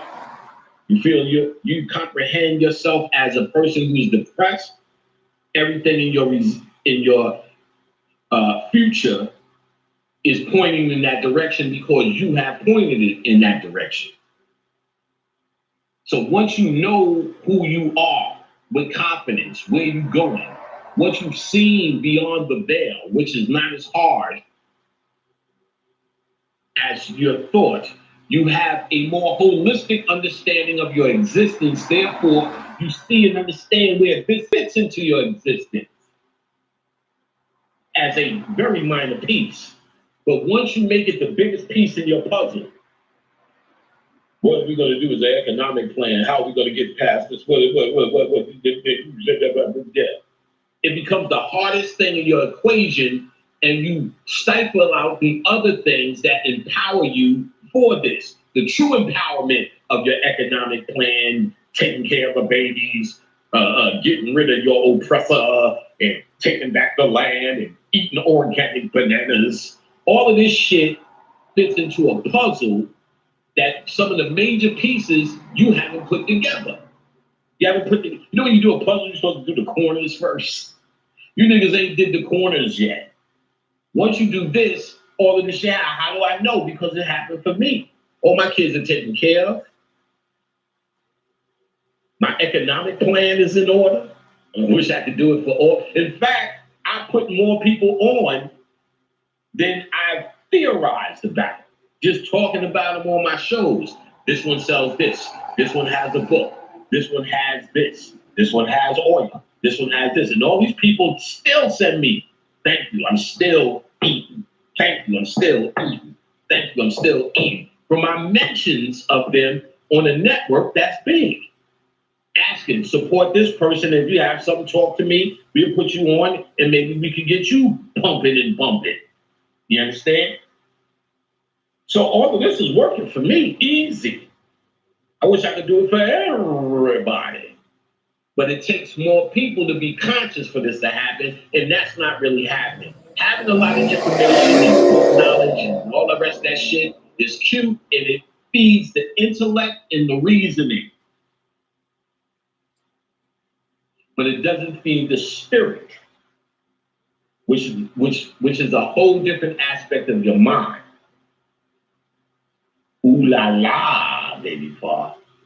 I want to get this Gnosticism out though first, because we're going to go there absolutely today in detail. The idea that this entire place is a flaw, and you truly understand it, not just by me saying it. That's why I say start with that one Gnosticism book, and I defy you to show me any ancient teaching that really is against it. There's no ancient teaching I have come across that is pro-life. They talk in pro-life, pro-human life, let me say that, pro-humanity. They talk in a way where there are human stories, and that's to put it in a context for your human experience. But these are all symbols for greater things in you, the spirit or the soul, things you've been calling melanin, kundalini, pineal, your heart, your chakras, and all the rest of that shit. All of these things in mythology represent symbols of those things, because they don't give a fuck about cultivating a fucking human, because they were doing this work and it only takes 1% to be on it. The same way 1% of white people run this world now. It only takes 1% of niggas to do this work. Everybody else could be farmers and butchers and bakers and candlestick makers, but their shit was together because they weren't under our tyranny. They were under our perfection in a place that is absolutely born in imperfection. Of the balancing act that we were able to do as spiritualists gave everyone an opportunity to be a human and live out their humanity. But that wasn't the goal. It was about humans who shed their humanity and walked to the temples as the initiates. You understand? You guys represent those same sages or initiates who got to a point after endless reincarnations or enough reincarnations to say, I've had it. You built up enough spiritual will to drive you to ask you the questions of what is beyond this veil. You can't have it both ways. You either want to know what's beyond and make that choice to cross that threshold, or you want to be a human, which is your right. You understand? If I was to have an issue, my issue would be true consciousness is getting merged with true humans, true YouTubers trying to save you in your human fucking life. There's nothing wrong with that. They should do that. I was not asked to be on hidden covers, and I know exactly why. I have nothing to do with that. Is it because of I don't have enough juice? Get the fuck out of here. I've been doing this shit for 10 years. Why wouldn't you? I see much less of motherfuckers on there. You understand what I'm saying? My numbers on YouTube, if we're going to go by that, are the same as the rest of the debaters. Without debating, without controversial titles to say, watch me kill Brother Panic on tape live tonight, 3 o'clock. I don't need to do that for hits. You understand what I'm saying? So, I'm not asked because that has nothing to do with me. I'm not saying none of those guys are agents and none of those things, but this is a pro-humanity thing. Now, if I was a government agent, what would be my goal? What would be my goal? My goal would be to stop the progress, which is delicate, which is a fine line of understanding, clearly, because I'm going to show you that fine line today. A fine line of understanding of spirituality and public school intellect, where the two can get merged or mixed. Bobby Hemmett, probably the most pristine example of the mentality that you guys giggled at the whole time of spirituality. Whereas he would not seem intellectual, but extremely intelligent, extremely well-learned, well-versed, smart, but you didn't see him pontificating shit, right? Not once. Not dropping a lot of big words. He was talking to you plain and trying to show you the way to think. I can heal myself from being sober. Oh, that's so funny, isn't it? But he's showing you a mentality, because I'm going to ask you this. How do you know you can heal yourself with echinacea? Somebody only told you that, and you agree. You ain't got no fucking lab. You ain't do no research. I want to You don't see what it happens when it bonds to a molecule. Come on. Yeah. So you just follow somebody else's word at the end of the day, period. Stop fucking with that. Say shit it works. You don't have the lab. And even then, what the fuck? Is it your mind? Several lives in a laboratory? To say I Is it told you I was what it right. does in the body and your mind working with it? Because if I gave it to a doctor would say, I don't want this, give me NyQuil. NyQuil works. Am I lying? So is it your mind, or is it the actual product? Or is it what you agreed to? And that's what Bobby Hemmett was not just trying to tell you, he was trying to show you as an example. Your agreements matter. So he's saying, I'm going to use my mind to agree that peach soda is going to heal me. And according to him, it did. In other words, your mind is all. The universe and everything that happens in it is what? Mental. Yeah, I'm looking directly at you. That's my girl, buddy. The universe is mental. Mental.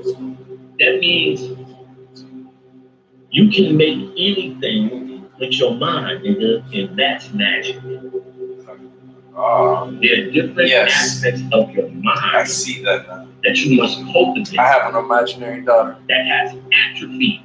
Her name is went to sleep because you have been cultivating and exercising your intellect, which is only good when you need to tell the person in Walmart the best way to make your fucking sandwich.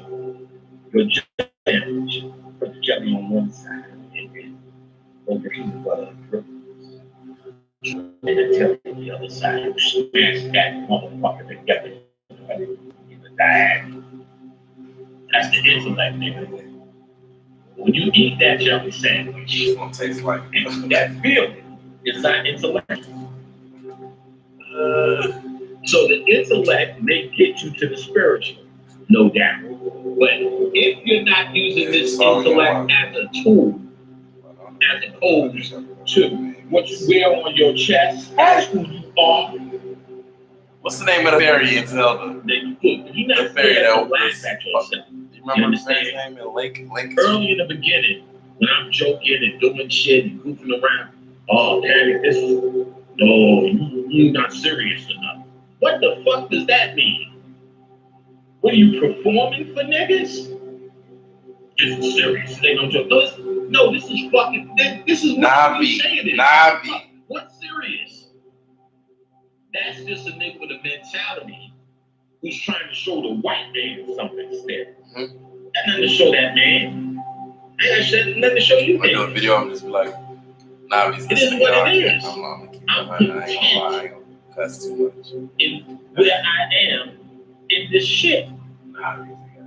I'm also content with trying to share with those who pick up on the frequency. Navi and Tati. There's another one named Tati. She replaced her. That's my first daughter in real life. I can't do nothing for you. It is a scenario where Morpheus, I can lead you to all the doors. It's you who have to walk through them. Tati. It's a thing of knowing. It's a place of knowing inside of you that must be cultivated. You can't. Alaska, the mountains, road trips, flying. You have to feel that you're activating it. And you're activating something that's already your birthright. I'm still living it. I'm still living it. That you have to learn it. I live my impossible, my nigga. Listen. Oh, I'm in that big goddamn. Peace, family. Welcome to another episode. And I'm back in the building, joined by Brother Panic. What's going on, Brother Panic? Hey, what's going on, Brother Rich? I'm chilling, brother. Good to have you back on the show. It's good to go. I'm ready to get this a full understanding of things. We all know things emanate from the unseen to the seen. So, you know, I can lie, nigga. Goddamn. I can lie, nigga. Goddamn. With this unseen realm, and then I know what's about to happen in the seen realm. So, good to have you on the show, brother. And I was standing on the phone early this week, and I told Brother Panic I want to do a show dealing with mythology. Brother Panic is one of the premier speakers in the black community that touches on mythology, as well as Bobby Hemmett was one of the premier ones that I grew up listening to. And it's like the thing about mythology is that, well, let me say it like this. People always say, you know, you get a certain age, you want to have a certain knowledge yourself. So the first thing a person will say is, know thyself, brother. You gotta read history. You start reading books. We learn about Muhammad, we learn about Elijah, we learn about Frederick Douglass, we learn about these great blacks, quote unquote blacks here in America that accomplished many things and taught us many things. Then some people say, we gotta go further back, brother. Let's go back to Egypt.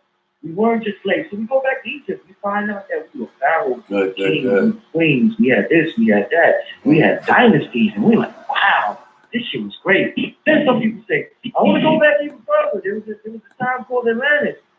It was even better back then. So then some people go, you're keep going back in. I'm going to enjoy the future. But there's some people go as far back as mythology as Black history. And that's something that the Black community doesn't look at as an aspect of Black history. They may look at Kemet. They may go, a lot of people go as far back as Kemet because there's just so much stuff, tangible things you can see. But this idea of mythology being Black history, this is something that people will say, well, how the hell is mythology Black history, Brother Tanny? So I guess the first question is, Tanny, explain to us, how can mythology, what does that have anything to do with the history of Black people in America and our plight and our reason for even being down here, bro? All right, good question and good point. Well, first we do know this. Let's keep it to where people know so we can put mythology in context. Because what most Black folks know about mythology or first hearing it is Greek mythology, where you see a lot of white faces. Right. So when you hear these other things, this Egyptian thing, because when Black people wouldn't look for us, our first pathway was through history, through Dr. Ben, Dr. Clark, and the rest of those scholars. So by the time we were able to touch something physical or do something tangible, it was trips to Egypt, Kemet. So when we heard these stories of these gods, goddess, the Osirian drama, and all the rest, the wisdom of Tahuti, so on and such, when you heard their mythology, this word is tainted because in school, Greek mythology was forced down your mouth. Yeah. Now, when Bobby Hemmett came, what Bobby Hemmett did, more than just decode mythology, because we need to understand mythology needs to be decoded. And more than just decoded, he made you understand that this is a multi-layered understanding, a multi-layered science that are archetype energies, meaning no matter where you are on the planet, a people with a mythology, with a spiritual system, which usually goes hand in hand with mythology to kind of explain that science. People with that, you will find that these stories are actually being repeated with the names and the faces changed for the region and the people. So by the time it got to Greek mythology, which was nothing more than our mythology, Norse mythology is another one, which was nothing more than our mythology, the faces and names have changed, but the archetype energies are the same. So that was one of the things Bobby Hemmett brought to the table. Now, mythology is basically, when you move everything away, is just the telling of sciences in story form. Now, and if how you connect it to history, first and foremost, we as Black people know that the African relayed history through the story. That for their writing, we told stories. But there's a science behind that, because the key to any spirituality, the key to any transformation, the key to being is visualization. You have to see it to anything now. If you want to be a plumber, you have to see yourself plumbing before you can actually become that plumber. So that's just the basic way things happen or things are manifested here. Magic and occult sciences are nothing more than just rituals and dramatic physical happenings to support visualization, pretty much. This is why you'll hear, you need such an imagination, because the greater your imagination, the deeper and more detailed the visualization could be. So we understood as scientists, for the next man to get it, the next man to have an understanding, for us to relay some teaching, we had to start or initiate a visualization process and connect it to science. So we had to come up with our sciences after we unfolded, discovered, and so on and so forth. and put it in a story form to relay it to masses, and do it so cleverly with archetype energies that these stories can evolve with your evolution. And this is done today even. When you go to church, they tell the kids Bible stories. The problem is they arrest that development and don't add the science. Because even now you hear our conscious scholars telling you all the hidden science that's in the Bible. But the average Christian only knows the first layered story. So this was the same concept with our mythology. You would hear these stories. You actually seen that in the movie, what's the one, the dude that conquers the world by Oliver Stone. The one with Val Kilmer and that other dude. It'll come to me. When he went to Egypt, kind of, I can't remember. This white boy off. Well, it'll come to me. I'm sure it'll pop in my head. But he showed his father chased him in a cave and starts explaining this old mythology. Of course, it was Greek mythology of the Titans and so on and so forth. And but they were kind of showing that these stories were told to you as a kid. Now, and we'll move through it because we don't know exactly how it was done, but let's say the average Egyptian would hear the story of Osiris. Then when he's of age or the next phase in his development, they would start explaining the cosmos and relaying it to the stories that you heard over and over again that forced you to visualize or create in your mind a scenario. We do that now all the time. If I was telling you a story about a girl walking up the block with a big old butt or something, and we're just standing there in a room, you're gonna visualize. You're gonna say, where you was at? Well, I was in front of Junior's. Boom, then you're gonna see Junior's. That was, she came from the left. Yeah, of course, where Applebee's is. You're gonna see all that in your head. I'm gonna say, she had these blue pants, she had the booty shorts, she had this and that. You're gonna see it. So this gives you, in terms of the visualization, because the subconscious mind doesn't know the difference between actually being there and seeing it and the visualization. So we understood to the real spiritual aspect, the visualization is just as real. I mean, they're even finding now in science, the person who runs a mile and the person who sits there and pretends or thinks that he ran a mile or visualizes he ran a mile, their physical body is going through the same action and reaction as the person who actually did the physical work. It is mind over matter. So we understood this as science. That's why the story was so important. The mythology was so important. And we understood the symbols were important. Mythology is nothing but an interplaying of symbols. So the second phase, they would connect the cosmos, let's just say, to the stories that you heard routinely over and over. We know this to be true. Think of them fucking Bible stories. Every nigga here knows Noah and Joshua and 7 times around the wall, and Aaron and Abraham was tempted and all that, Daniel in the lion's den, Jezebel, the lady at the well, all these same routines over and over.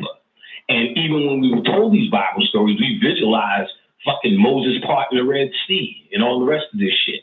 That's why it is so real to us.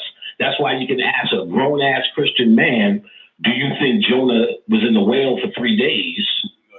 And he'll say absolutely, because he's seen it in his head thousands of times. So that's what makes it real. So we understood this, because we say it all the time, this place is an illusion. So if we say this as conscious folks, this place is an illusion, then let me ask you, what is real down here? See, now that's one of the things Bobby Hemmick used to teach that nobody really caught on to. See, he was saying it when he said, I ran out of, echinacea. He said, so I'm going to heal myself with some peach soda. And of course, everybody giggled when he was saying, yeah, I drank the peach soda and I was healed. But see, with the real science of what he was saying is, who the fuck told you that this goddamn echinacea works? You just co-signed with it. Somebody said, this is the hot shit to do, and you do it. And you did it. And it works. Is that what's happening here, or is your mind saying, I agree to this? So as an occultist, you're questioning what it is you're agreed to. So each time you hear someone speaking about the white man's prowess, what he's doing, what he's going to do, all you're hearing is him really revealing what he has agreed to, what has won with this psychological, spiritual warfare that this white man has been playing on you. And the only thing you counteract with is egotistical replies. Well, we were gods. Well, we built pyramids. Well, we started that. We started this. Right now, all you're talking about is what he is doing. See, because you don't understand some basic things about the know thyself. So the next level in the mythology, they would then say, well, remember the stories we told you that you know backwards and forwards, and now that you can relate it to this star system, that star system, this represents origin, this is the Osirian realm returning, the underworld represents the subconscious mind, and so on and so forth. They now connect this or these stories or this mythology to the human body and go, guess what? You're God. Now, I'm sure I'm missing steps in the process of this initiation and graduation through a whole through the sage, through a whole temple. I'm sure I'm missing a step, but ultimately, the last graduation, you can kind of say, was the realization that you were these stories. This thing was either internal, part of the body, aspects of the body, the pineal gland, so on and so forth. Osiris, the subconscious mind, Haru, the conscious mind, the heart, so on and so forth. So it was a whole long process, starting from the story as symbols, how they interplay, into eventually realizing this was the story of self. So within the mythology, history, origin stories, day-to-day life stories, out of mythologies, things like fables, morality stories, and the moral of the story is fairy tales. All of those are different versions to try to explain history and, more importantly, human nature. Because more than history, remember, Black folks didn't have to get hung up on history. We're hung up on it now because we feel that we are physically suffering. Okay. Or suffering back then. We were dealing with what we were doing right now in that very moment. And that's the missing portion or part of what's happening now. We're not dealing with this very moment. It's always what we need to do, what we're going to do, and what we should be doing. But you never hear what the fuck we're doing. And then when it gets down to what we're doing, it's reactionary shit. You know what I'm saying? Well, we're, Black Lives Matter. You know what I'm saying? We shouldn't even have to tell each other some shit like that. There's no other life but Black life. Just to counteract that, or just to have to cheerlead that, who are you trying to convince? Yourself or white folks who are going to do it anyway? Now, I'm not proposing to have the solution, because there does need a physical solution. If you feel that you came here to fight that war, let's get it on. But then there's another set that's here for spirituality, a part that doesn't buy into this reality or hasn't been fooled by this reality as our ceiling or as the great showdown. This is a part of our plight. And we came here. See, this is a lot of people, you're going to have to study some to get to this level of understanding. We came here for this situation because what you are, this is not happening to you anyway. But see, like I said, you got to get to that level of understanding. But listen closely. I do not propose to try to change anybody's mind. If you feel you are here to fight whoever, then by all means, have at it. But as I said, and as I always say, I'm here to talk to the people who are trying to go beyond their just physical reality. So the mythology, as it forms the history, it was a system and a worldwide system, not just in Africa. We are a worldwide entity. We are a universal entity. So this system of mythology first starts with the understanding or the people who are dispensing at the shamanistic level or the priesthood level, wherever it is emerging around the world, the people with mythologies, they're saying these are symbols that are etched in our very existence. So once we give it a story, once we give it a character, it's a way for us to hold on to something that's not so tangible and to have a tangible way of dealing with it. You know, love, war, healing, the concepts of why you exist, the concept of which direction you're going, fucked up shit that you get, fucked up ways of thinking. These fucked up ways of thinking are not just making bad mistakes. They're just talking about really buying into humanity more than your true self, let's just say. Now, as far as mythology and what's going on in today, 2015, I don't know what, July 29th or something like that, 2015. What mythology corresponds with what's going on? If you talk to the average black person, and say somebody was trying to write a book about blacks in America, one of the first words they would hear is racism, discrimination. There's a saying, everybody wants to be black but don't want to be black. There's a lot of things attached to blackness and black people in America. What talks about this in mythology, and what the hell is the ending? Because you want to know, how is this shit going to end? So there are ancients talk about what's going on right now, and if they talk about it, how does this shit end? Oh, okay. Before we get to how it ends, let's talk about how it pertains to something today, let's just say. And we're going to take what everybody knows, the Osirian drama, Set, Horus, and Osiris. Now, when you look at Horus and his father, when they're telling this story, how does it pertain today? What I've revealed, one of the things I teach in my classes, that they're talking about your mind. Horus represents the sun. The sun represents the light that you see every day. And that light you see every day represents your conscious mind, your everyday thinking mind, as a conscious person. Now, who's the father of your conscious mind? Your subconscious mind. Who's the father of Horus? Osiris. Now, let's listen to Osiris's character. He's the lord of the underworld. Well, your subconscious mind is your underworld. It hides underneath the conscious mind. The subconscious mind is your true mind. It's the true thinking. It is the thinking over many of your lifetimes, not just this one. They tell you about the return of Osiris. Well, what they're talking about is the return of your true mind. Your true mind is coming back. So this, how does it pertain today? That would make me say, okay, this has been told in our mythologies, foreseen about the human nature, that there will be this war. Set represents human ignorance. He is symbolized as a pig. That's humanity, greedy. He symbolizes a donkey, stubborn. Matter in the occult is considered the slowest moving object. That's why we can see it the way we do. It's slow, it's a jackass, basically.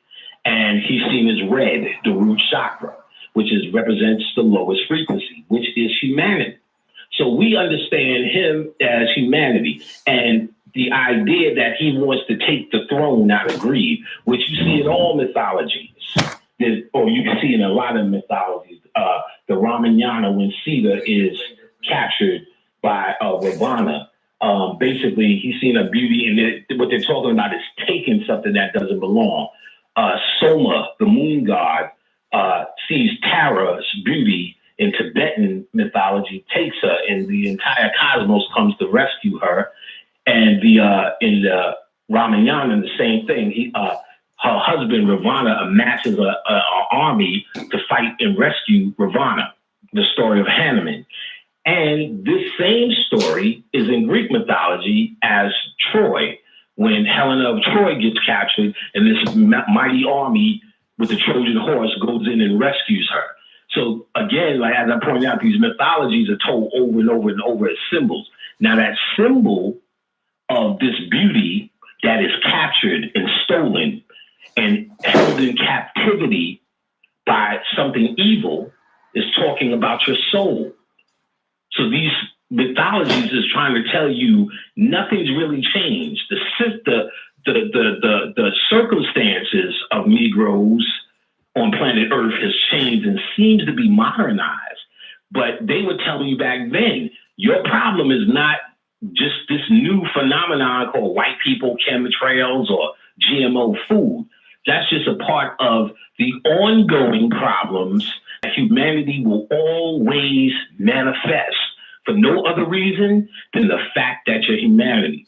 So when you understand and be able to decode the symbology in mythology, you'll find what the ancient world was trying to say to you.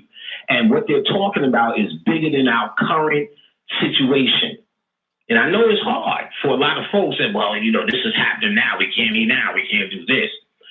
The only thing I can say to that, and I promise you, as not just an idea or a theory, as a person who lives a certain kind of way, you get into your shit, this is the most powerful I've ever been in terms of finances, calm, living situation, family situation, all that shit that y'all wishing and praying for, obtained. And I made rap music since the 80s until the late 90s and still haven't lived this comfortably and deliciously.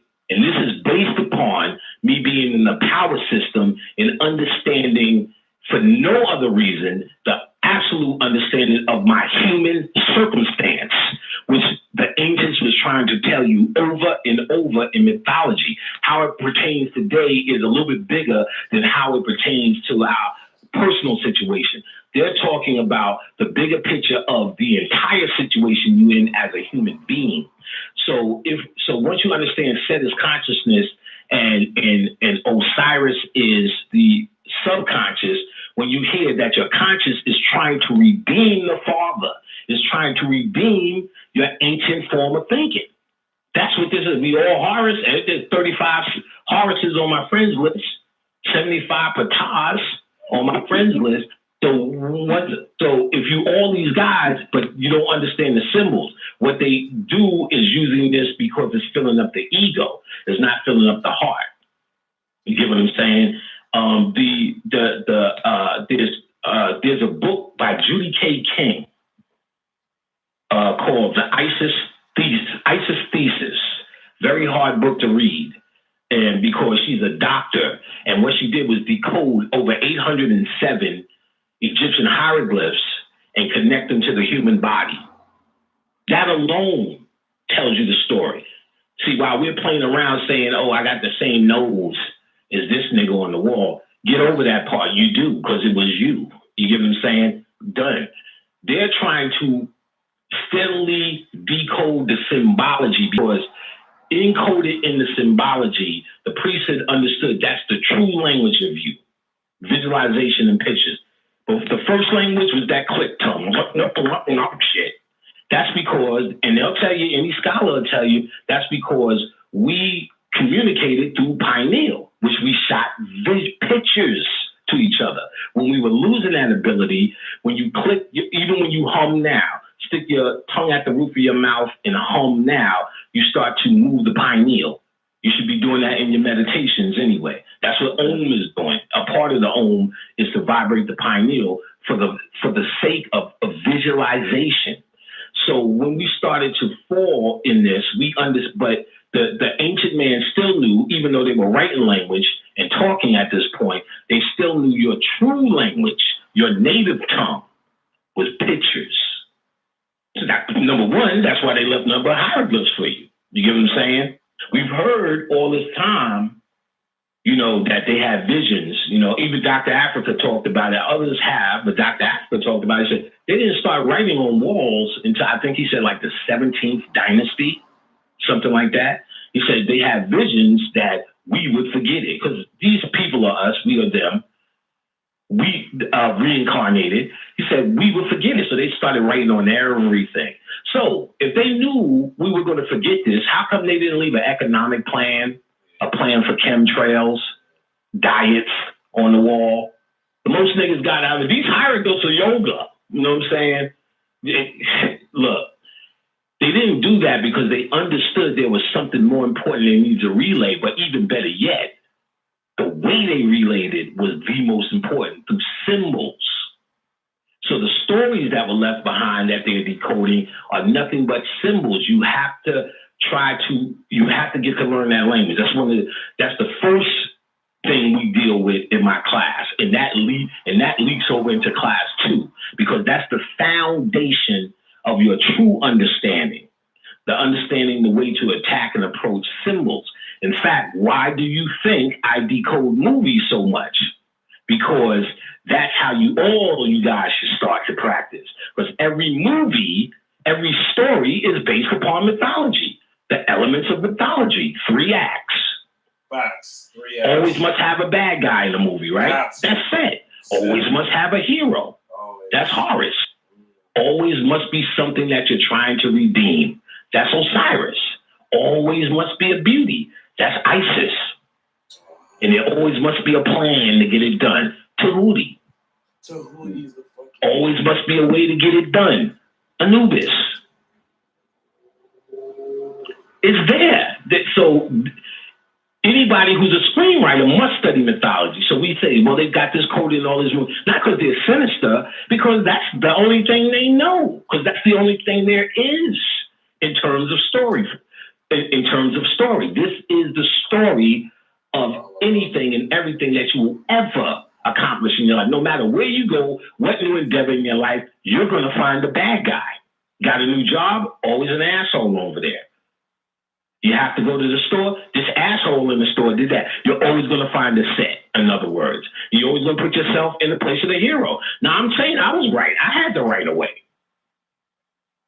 Why did you go? Because I'm trying to get something, trying to do something. Redeeming Osiris. What's the end result? That beautiful Isis, that mama. So I wanted to go to Walmart. There was an asshole there. I was going there for that. Why? Because I wanted to bring this thing home because it's going to look beautiful. It's going to make me feel good or whatever. It's the same thing.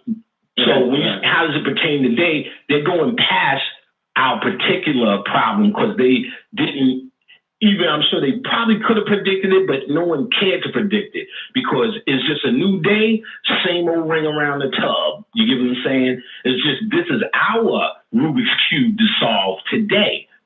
But what we did for ourselves was lay down a diagram of thinking that we have been Willie Lynched out of.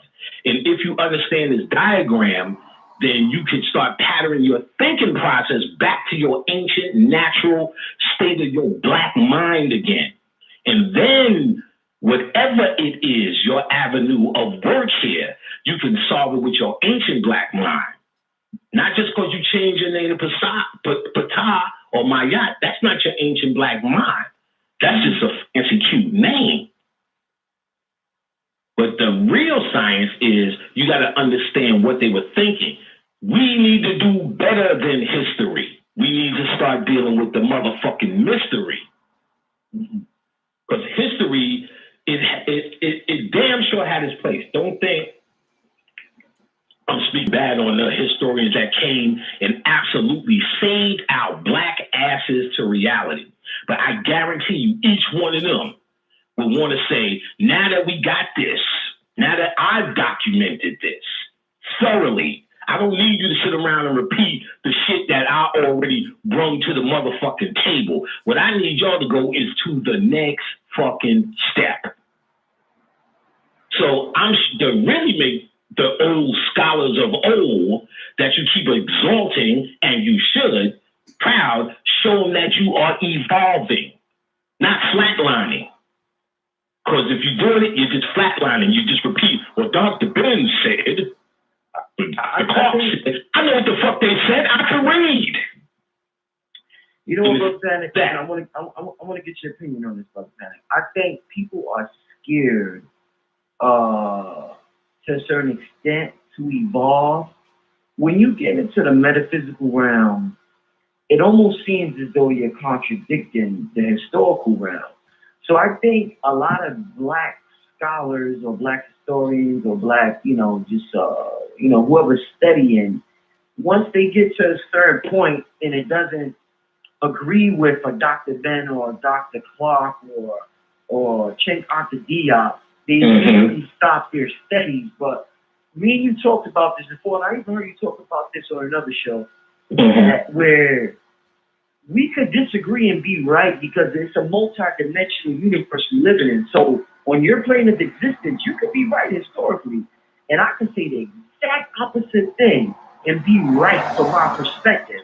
But I think when you don't have that, when you have this exclusive mentality, whether you this or that, when it's this and that, then you get to you really understand what's going on. But I kind of think that's what's happening with a lot of them. They don't want to seem like they're contradicting Dr. Ben or Dr. Park or whoever. What's your take on that, real quick?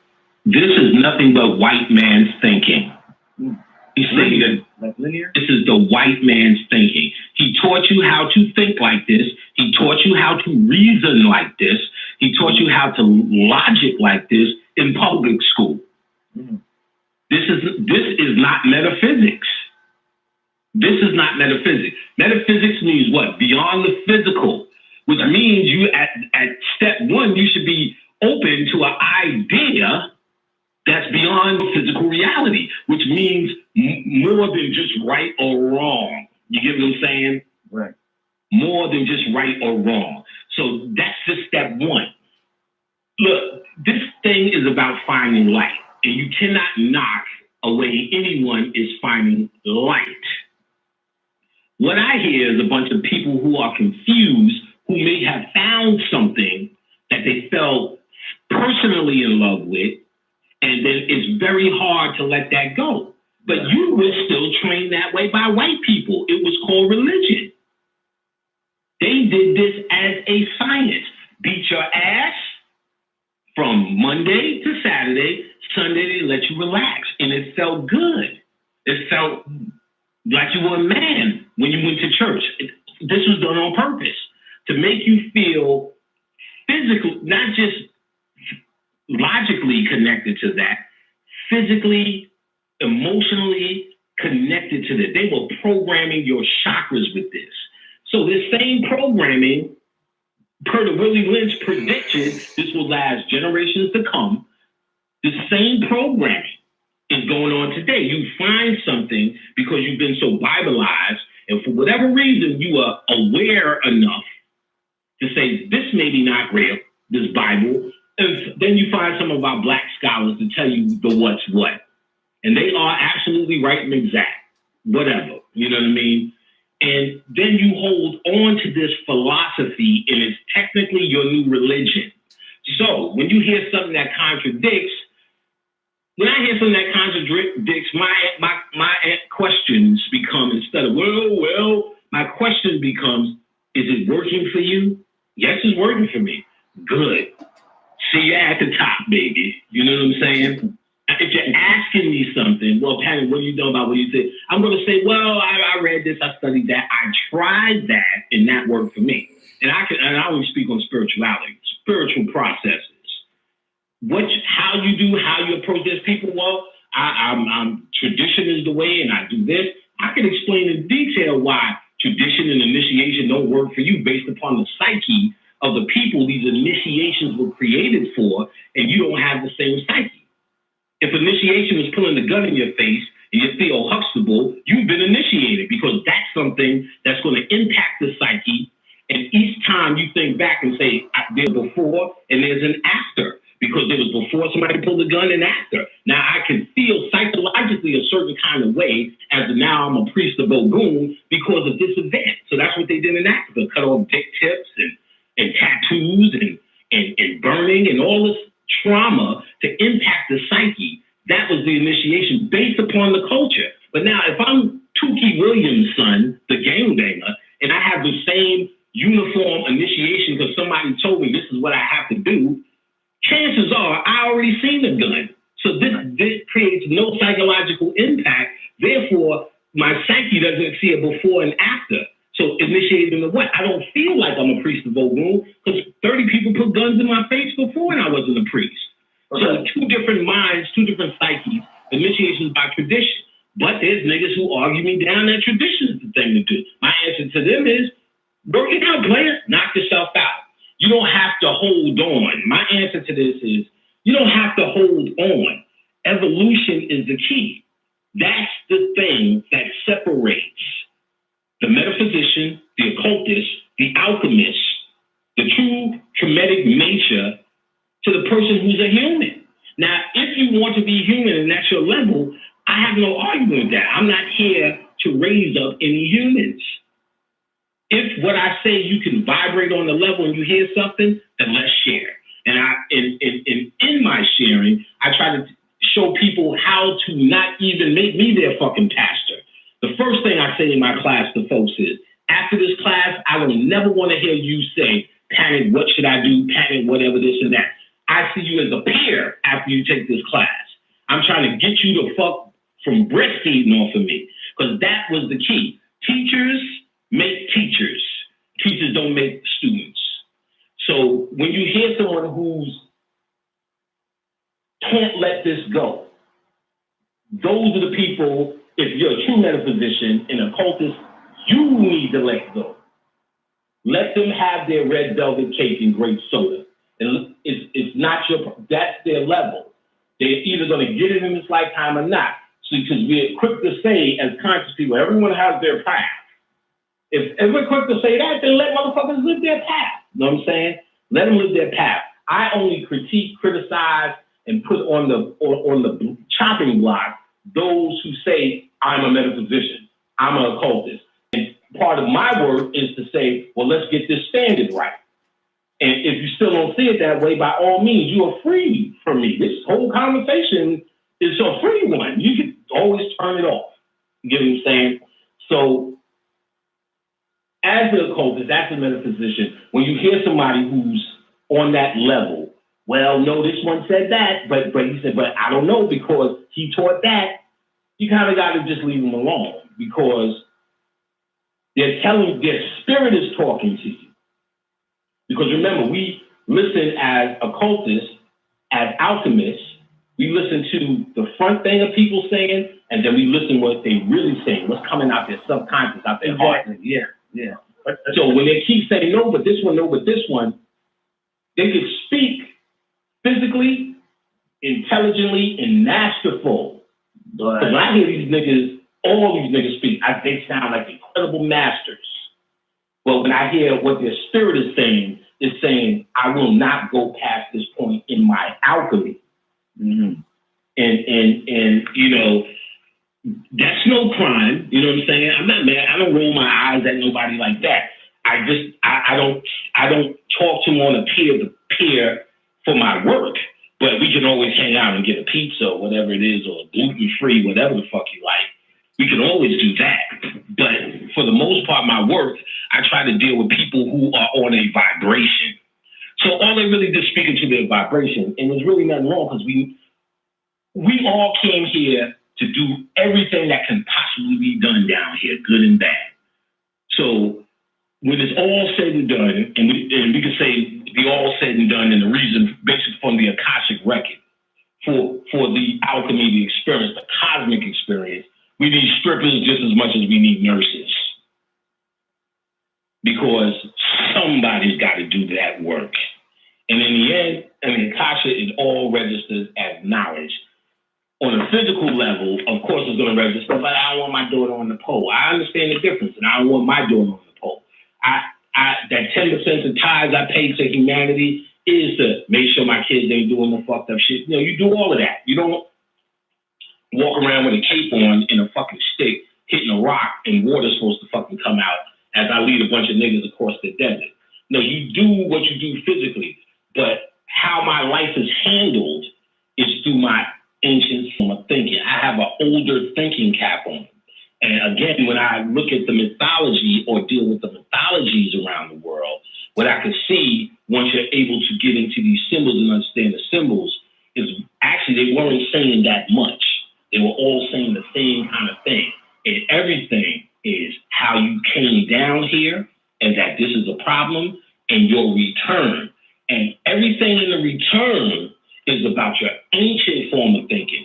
Nothing that you're going to figure out with your conscious mind. They talk about your conscious mind as the ego, as the bad guy. Your conscious mind, listen, in mythology, is the bad guy. which is your humanity, is the bad guy. And the funny shit is, it will pretend to be the good guy. It will tell you whatever it is you think you're doing it right. You're here to save black people. Meanwhile, all you're doing is arguing with other black people. You're here to fight against this one or that one. Meanwhile, no fighting's going on. So the only thing, once the metaphysician understands, the only mind he can change is his mind. I said this before, I think I've said it to you before, but please let me document this now. My goal, because I understood as once you really step into the occult world, the metaphysical world, this becomes not a plight of what I need to do for my people, which is some shit that was invented in the 60s by Jews, acted out by Martin Luther King, and you niggas held on to now. But before we get to that, what you kind of make the decision. I'm not here to solve humanity's ills. I'm not here to do the human alchemy. I'm actually done with it. I want to know, understand who I am that is greater, that is the forever part of me, not the part that's guaranteed to die anyway, not the situation that's guaranteed you're not even going to give a fuck about anyway once this is all said and done. Who is that guy? And you kind of leave humanity alone. Ironically, and this was the understanding I got into or understood later why black people did this. Ironically, I've helped more black people than the niggas who say they trying to help more black people. I get more emails of today, Panic, you changed my life. Panic, I've obtained this. Panic, I've got this. And not just spiritual things, physical things. Panic, I know how to deal with my kids. Panic, my economy is better. Panic, my home is better. Panic, I found my mama. Panic, I did panic. And I'm humbled by this. This is not arrogance. I'm humbled by it, but then it made me have a realization. Oh, I get it. Once I became that light, instead of talking about the light we need to get, once I became that motherfucking light, everyone who was seeking light was able to find it. So now I said, I get what seems selfish. I'm being metaphysician. This is about me, know thyself. You know, it ain't about the babies and the grandmamas and the black kids and the black folks and my brother's keeper. If it ain't, I said, I became all of those things once I be enlightening myself. So if everyone enlightened themselves and became those light, you truly become the saver of babies, the saver of the black man and the black woman, the economy specialist, how to get money, all the rest. All of these things happen when you're in your right mind and you're dealing with levels of light. We do not have light because humanity does not represent light. The light is hidden inside of you, and you have to go in and dig it out. That is turning all of what you're trying to do for black folks and black people internally, starting with learning a form of meditation discipline. Getting your own head. Who the fuck are you? You don't even know. You've been pretty much following other people's doctrines for so long. You need to follow a doctrine that tells you how to get off training wheels. And really, all of the mythology is a way, once you understand it pertains to you, your psyche, your mind, your DNA, your very essence, your spirit, your soul. Once you see it pertains to you, these are stories that are talking to you on a template more than just this individual black people need, more college and all this shit, and black people need to do this for Bill Cosby, he's hurting, and all this bullshit. All of that is egotistical hearsay bullshit. See, I don't feel sorry. I never liked Bill Cosby, so I don't feel sorry. But people who grew up as the number one dad, they hurting right now. They just can't say it, but they hurting. All of this is surface, physical, human drama. So the idea of the ancient was like, no, we're going to backseat the human drama and deal with some template energies that how do we know they're template? Because we know they're cosmic as well as physical. As above, so below. So once you understand the laws of Tahuti and then you apply the mythology, you can see what they're saying. If they're saying this story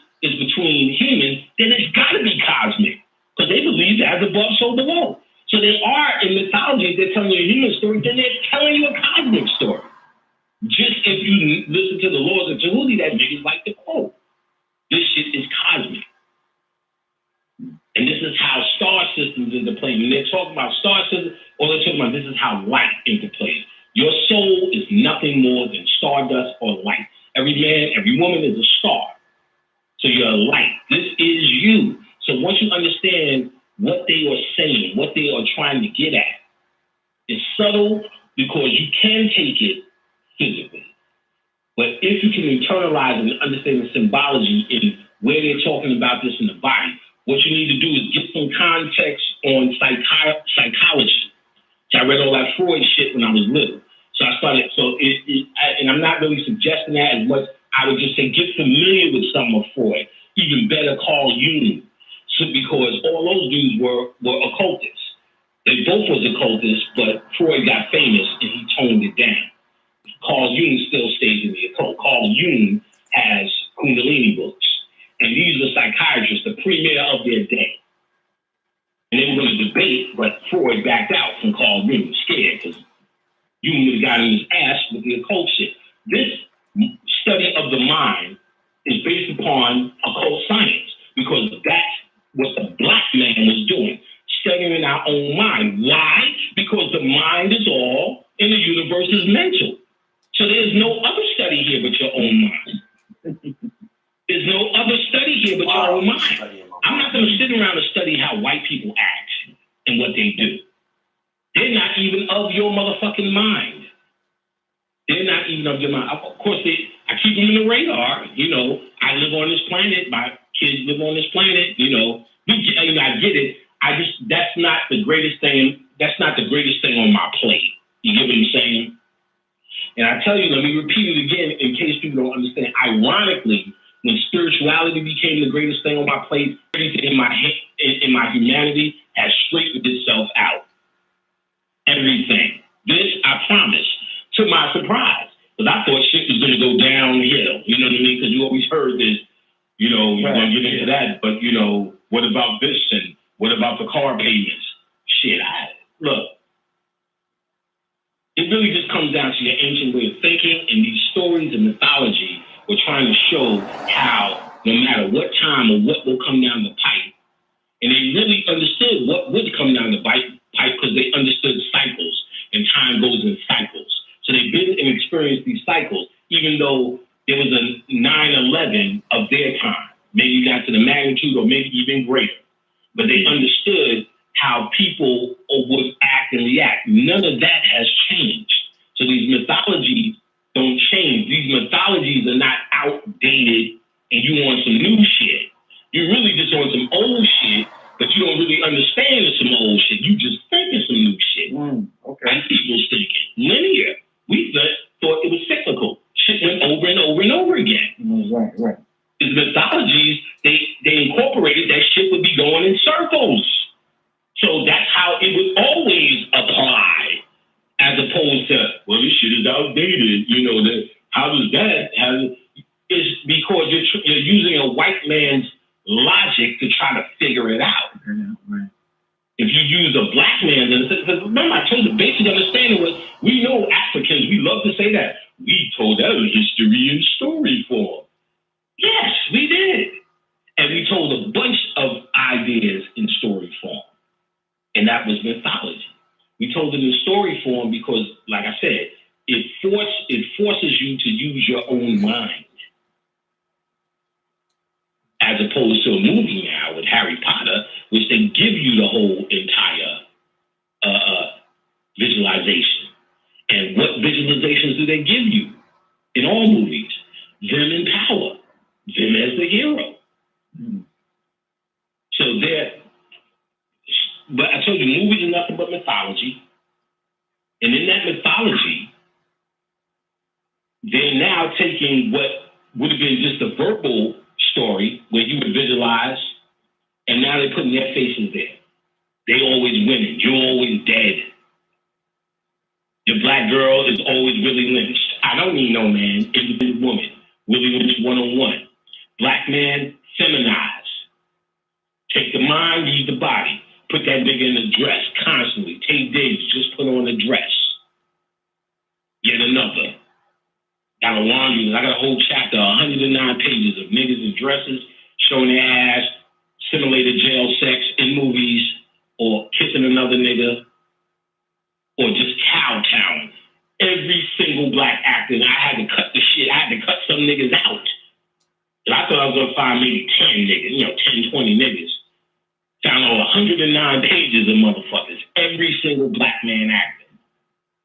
That shit could have been the book alone. That in some sort of way ritualized in movies, which are the new today's mythologies, following the same protocol as our mythologies. Protocols. When you say how does it apply today, it's being done today all the time. The Matrix is mythology. And boy, you niggas love to stand around and talk about that shit. Well, Neo really meant in Morpheus and metamorphosized. Yeah, nigga, that's mythology. But it's the same thing. Morpheus, nothing but Tahuti. Neo, nothing but goddamn Haru. Haru, his love interest. Smith represented humanity. Okay. The ego, that's why he kept replicating himself. Right, exactly. Yeah. Represented the many dimensions. He represented humanity. I'm sure people will find other things because he was a symbol, which means multi-layered. Remember they said a picture, one thing, because I know you have a question. When you said a picture tells 1,000 words. So when you said, well, people can't get past these contradictions. See, because our language was symbolic, and a symbol told 1,000 words. Words, right. Yeah, that's a great point. That's great. So if it told 1,000 words, it's supposed to speak to you niggas differently. Ain't no one understanding. We all on the same page. In a boardroom, nigga. It's supposed to speak to you in many different. Look, I tell this to people in my class. 5 people in my class all have an arm on. How'd you get your arm? I made it in the shop. How'd you get your arm? My father died. He gave it to me. How'd you get your arm? My pastor gave it to me. How'd you get your arm? I bought it from the store. How'd you get your arm? It fell out the sky from the cosmos. So you got 5 people with one symbol, the Ankh, which means the key of life and the masculine and feminine coming together and driving, or anything you can read and say it means. But to them, there's 5 different reasons why they have it on their neck. 5 different reasons why that talisman works for them, protects them, saves them, gives them comfort. One from his father, one because he made it from scratch, one because it fell from the cosmos and it seems mystical. You get what I'm saying? So that one symbol, the Ankh, means 5 different things to 5 different people. That's how we roll. This is our thinking. This is how we do it. This is how we've been doing it. So when I see people trying to come to this common denominator, usually that common denominator is based upon history. You know what I'm saying? And none of you niggas was there. Let's face it. You know what I'm saying? None of you niggas. And then they have this religious mentality that the people back then were somehow different and better. No, they were more in their right mind, but they still were human, and they did human dumb nigga shit too. That's how we got to where we are today. Not because the white man showed up and it all went to pot. Before he showed, the fact that he could show up, we was already in the fall. And when Egypt was making all that shit, they was way in the fall from where they was. So that tells us, and this is more speculation about our circumstance, that this is something that was coming for a long time. It only ended up to where we are today. But this fall is something we must have chose to go through. You don't get to tell me you God, the boy you survey, the master of the universe, and all the rest of this hot shit, the beginning, the middle, the end, the omni, the alpha, the omega, and all this shit, omnipotent, and the black woman's God, didn't say, well, white people showed up, they just came out the cave and we're done. Now we're just sitting around eating Chinese food, General Tso chicken until Nibiru returns or we get enough guts to get some guns and go to where whites live and shoot them. It doesn't make any sense. You know what I'm saying? The real science is this: you are in control. You are running this thing, whether you realize it or not. But the good news is not every black person is supposed to realize it. Just the chosen few on the frequency, and that's all it takes. Bobby said this before, and we'll go to the next question. Bobby said this before. He said, what black people fail to understand, what white people remembers about us is that you don't need all black people to be conscious and know shit. Only 1% of them run this world. And the rest of the white people are dumb as the day is long. You gotta watch a documentary on MTV called White People. And more than the sad shit they were saying, you just really need to see how stupid their mind is. They're not even a contender in who and what you are. There's 1% of white people who know who and what you are and are active, and they are active on the occult level. They're not active on the debate game. See, the white people who are getting shit done, they're not debating each other. They fucking with occult magic. So you want to get some courage up, get into this shit. If you really want to get in a fight. But you will find that it's not even a fight. It's not even a fight. Once you get into the shit, you're like, the fight, they're not even making no headway. The only headway they're making is keeping you guys fooled about this place. But in terms of a true impact, they're not even making it. They're not even making a true impact on the astral world, which is just pretty much the dream level. Because I've never seen them making an impact anywhere there. There's levels in the astral world. There's animal levels in the astral world. I've seen them on animal levels. This is real talk.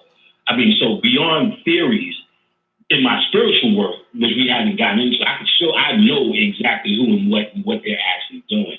It is nothing. We truly have nothing to worry about. This is a ignorance that we prescribe. This prescription of ignorance is actually our counteraction, is actually the true work that we're doing in all areas. That's the actual magic.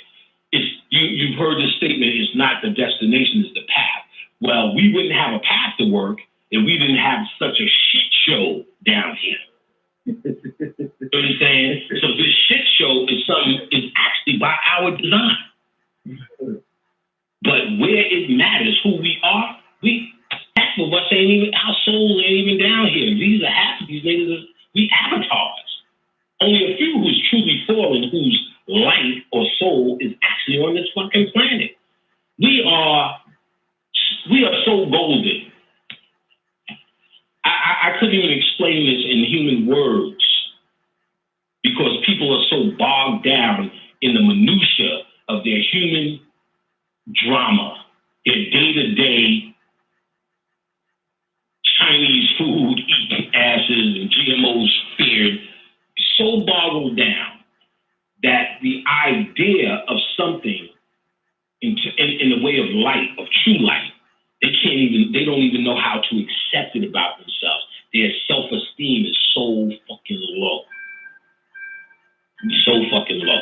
But when you get into this work and you divorce yourself from the shit, divorce yourself from this thought process of you this underdog and somebody's boot is on your fucking head constantly. That's why they show you the images of his boot on your head. That's why they show you the images all day to set up this is psychological warfare. This is occult ritual to show you police shootings. The first thing you did was the Rodney King, where you felt empowered. So now, because you're a human, you feel so empowered by this Rodney King thing. We caught your asses, and even though you didn't get convicted, but your ass knows. We got cameras now, you little fuckers. So now what they did was take that same fucking action and make it benefit from them. So while you think, in our psychological mind on Facebook, we think that we got them. Look, we got another one. Look, he's beating this woman, beating a homeless woman, beating a young boy. Oh, look what he did to the brother. He violated the brother's right. While we think we're doing the same Rodney King shit, what they're saying is, look at all the fear. We're showing our prowess here. We're showing our.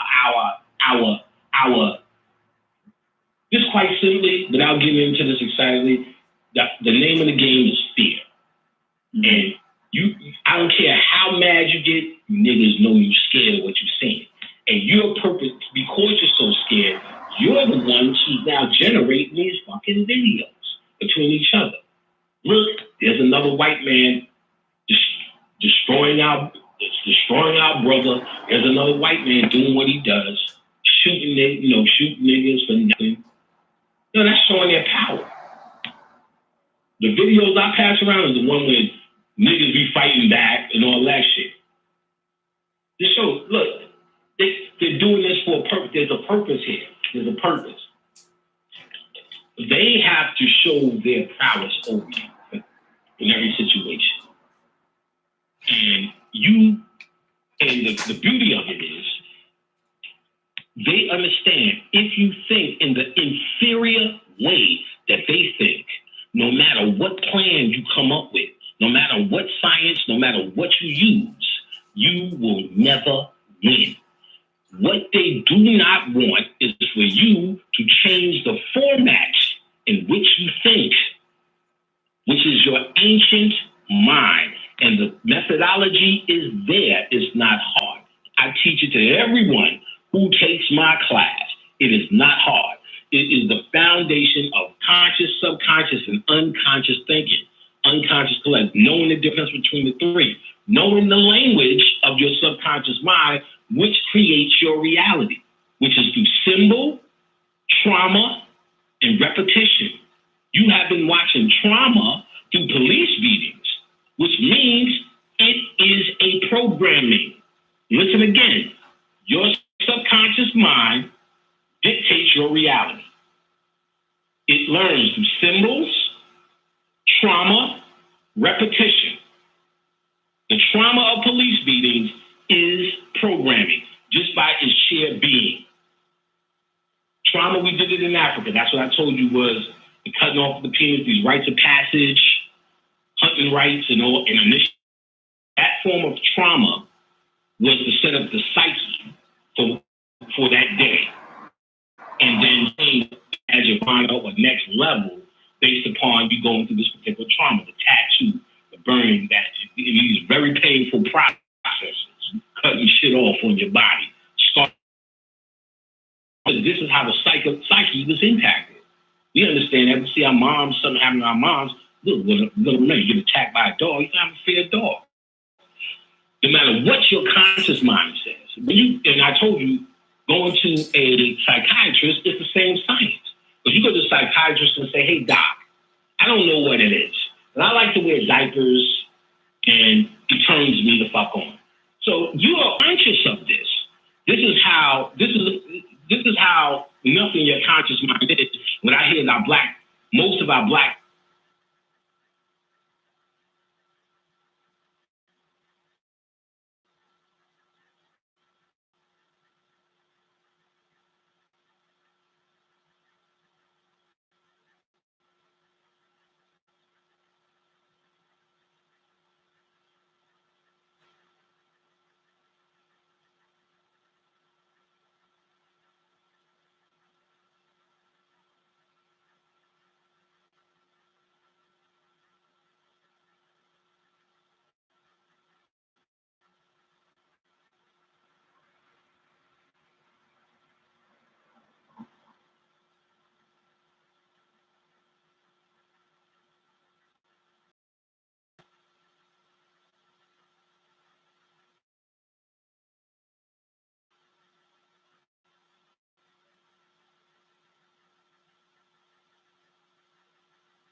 Like, why is the color blue blue? What are your chakras?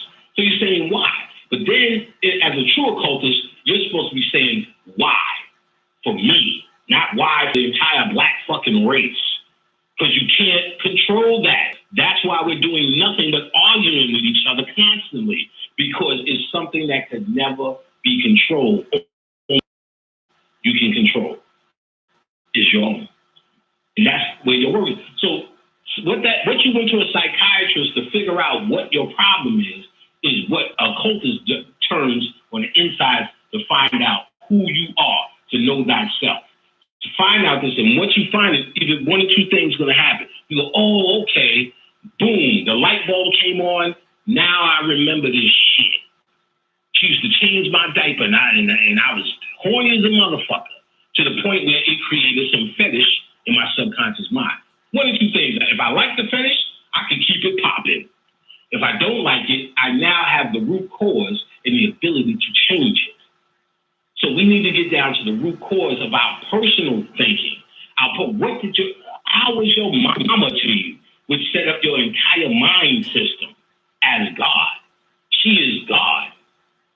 So she's the one that got you a certain kind of way. You need to be able to go into I teach that in class, go into the chakra system. Once you get to the level of the heart chakra, to forgive your moms and release her from that duty.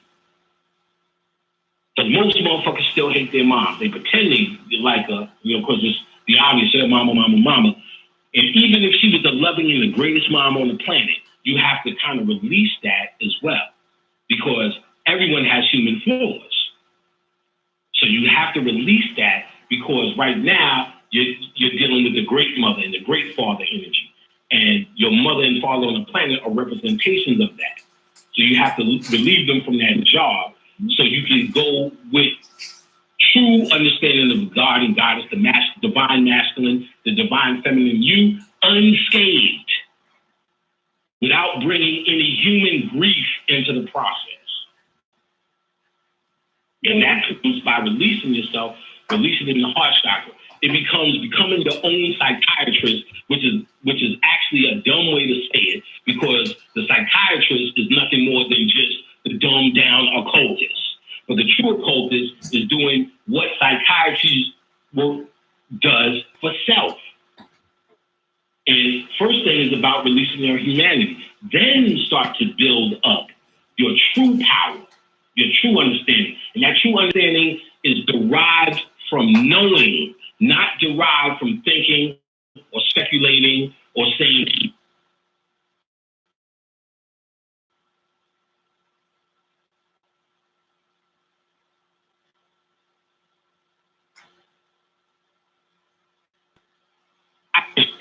That and the Egyptians used to do that. No, motherfucker, I do this now. Now, fuck what them niggas did. I got everything they had. It's all about activating it. I have a bigger chore based upon the mindless field of energy that's going around, but ain't nothing stopping melanin, pineals, and kundalinis and chakras. If you activate it right and you do it right. So the key is to know thyself for real, not just know from a historic level. That's a great thing, but you got to know it from the scientific level and self-realization level. You got to not just, well, that was the science they were doing. Well, if they was doing it, you could do it too.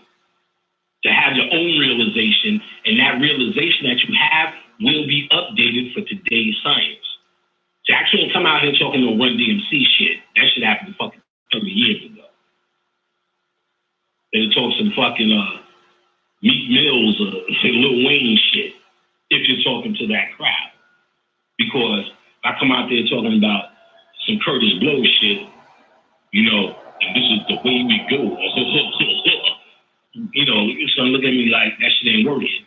But if you're doing the work, which is templates and archetypes, it's going to automatically come out updated to your psyche, because you're working on your psyche and you're from this time. You're not working on a kinetic psyche. You're working on the psyche of someone in America now. You're using the science that was of Kemetic, or in other ancient systems, or Tibetan, anything is yours. Chinese mythology, even Norse mythology, Greek mythology, Roman mythology, those archetype energies, those are yours. Those are yours. Just because they put white people, they had to change it to make it for their psychological mindset. And before I ask my question, you're absolutely right as far as, knowing thyself and it being an individual experience and connecting it with self-realization. Because with just myself personally, the relationship I have with my higher self and how I talk to myself, it's so weird, so strange. If I try to communicate it with somebody, they'll say, what the fuck is this nigga that's talking about? What are your words don't even make sense, but it makes sense to me. You know what I'm saying? Right. And a couple of years, I was trying to explain things to people, and I'm like, man, I'm wasting my motherfucking time, man. I'm trying to tell them what the fuck I've experienced. This shit don't even sound right coming out my mouth. Like, when I started keeping it to myself, that's when I went through what you said, where more people got attracted to me. I'm like, hold up, I'm keeping this shit to myself. Right. I don't want to tell you what I'm going through because nobody understands it. Because it's a whole different language. I take out adverbs. I mean add this, I mean add that. And shit, it just makes no logical sense at all, but it makes sense to me. Right. I get what you're saying with that. But let me tell you, excellent. I'm glad you said that, Rich. That's so excellent because that is one of the first signs anyone should look for when they're breaking through. One of the first. And really not too much more after that. That means you have broken through because the object is to tap into something that isn't human. You can explain everything human pretty much. So if you can't explain it, then what does that mean? It is not of this reality. But if you're getting it, like I know you are and do, kudos. That's the point. What that means is this was never meant to be explained. I'm even explaining shit on such a lesser level. Most of what I explain is just how to get the party started. I don't really even explain what happened when I got to the motherfucking party. You know what I'm saying? Like, I'm just saying, well, you can get in this way, you can get in that way. Because I don't really want to too much because my whole thing is I want people to have their own realizations. This is a personal fucking thing. So I can explain on a level of, you can read that book. And see, the human part needs intellect as well. That's why I can tell you all the books to get. I can tell you hundreds of books to get. Because, see, the intellect of the humanity will interrupt the process. Because the intellect of humanity is trying to survive. And how it's been surviving is however you are. If you are level 3, your ego is saying, I don't want to go to level 4 because I don't know what it is. But I do know what this shit is. Even though, your house is falling down, you got holes in your socks, you still survive that way, so it's going to hold on. That's why you can look at people like, why are you living like that? Why are you living like that? The ego holds you on. So through either repetition, by keep reading something, you start to change. And even your humanity will fight that shit. That's why you get a lot of resistance. Even people will come with resistance because your humanity will magnetize it because it's trying to stop. That's why you can't put stock in humanity. It will always keep you human. Why? Because it has nothing else. Its role when it was created is to survive. That's why you flinch if something scares you. Because your ego, a roach runs when you turn on a light. It has an ego. That's what humanity is. The ego, the manifestation of the ego. So it doesn't want you to change. So if you're putting stock into it or think you're balancing it out, the humanity and spirituality, your humanity will also lie and tell you anything to survive, including that you're making fucking progress. So you have to go under an intensive process of releasing yourself from humanity. And that's something that happens in the mind. That's mental alchemy. You get what I'm saying? You have to release yourself from the I have a dream shit. Release yourself from I want to be Puff Daddy. Release yourself as one day all black people will be carpenters and homeowners. Release yourself from that. Now, we're not talking about releasing yourself from the shit you need to survive here. You know what I'm saying? nice house. Shit, no, I got an Xbox. Just shit, I can go work, fix computers again and get that shit. So I don't put my mental stock, because that's all believing in humanity is. Releasing yourself from the mental hold of what you feel you are obligated to do as a black man, which is some other shit somebody else told you. So let's say you get this, let's say from Malcolm X. So Malcolm X did Malcolm X's work. He was supposed to do and put himself in this obligation point for you to go to the next level, not for you to try to recreate and only recreate it in fucking theory, because it ain't like you're doing what he did or willing to do and go where he's gone and die like he's died, to put his life on the line. Ain't really willing to do that shit. So you're only doing it in theory, but you may feel this kind of way as this is a part of your manhood. No, this was a part of his manhood, and it was a shining knight's example of a manhood, which when I was studying it all through the 80s, you know, reading the books and the Elijah Muhammad's and all that, and I never was in none of that. I just read them just because I was a reader. You know what I'm saying? I never was in no system. But I read it because I was a reader, and, you know, Black Panthers, you know, all the Huey P. Newton books, which I found out they didn't like later, was Soul on Ice, you know, but they didn't like the nigga later. Bobby Seale's books and all that. My grandmother had all that shit. I was reading it from her library, actually. And so when I went through that, it as a young kid, it gave me self-esteem. It showed me manhood. Yeah, okay.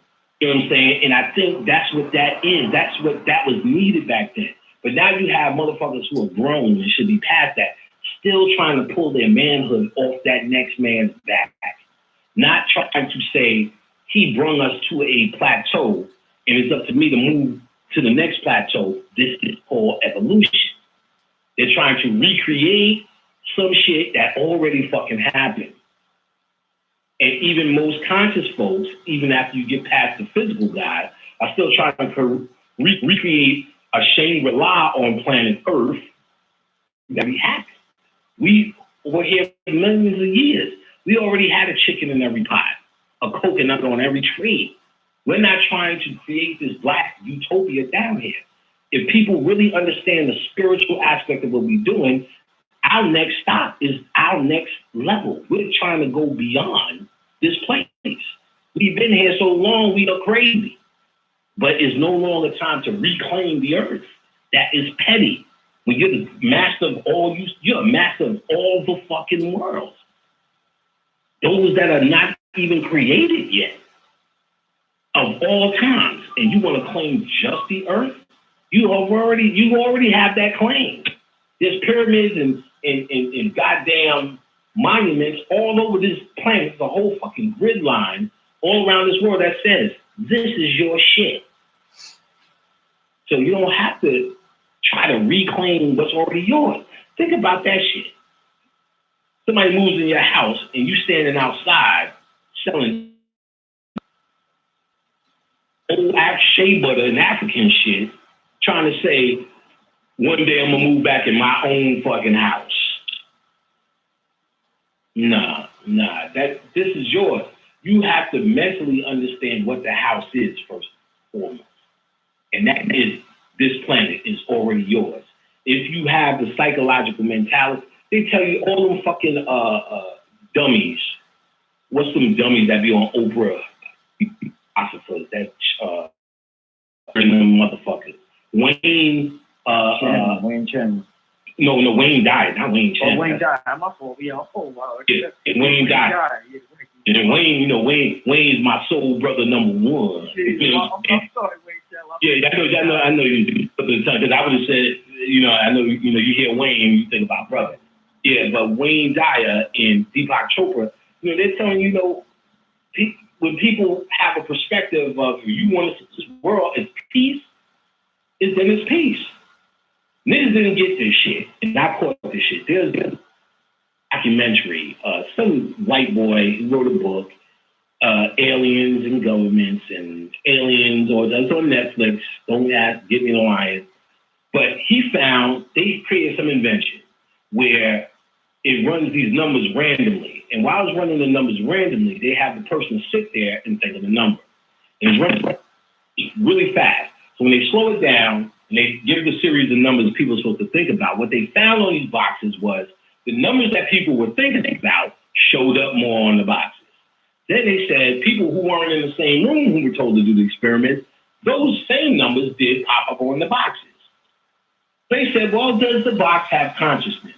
Meanwhile, Phil Valentine,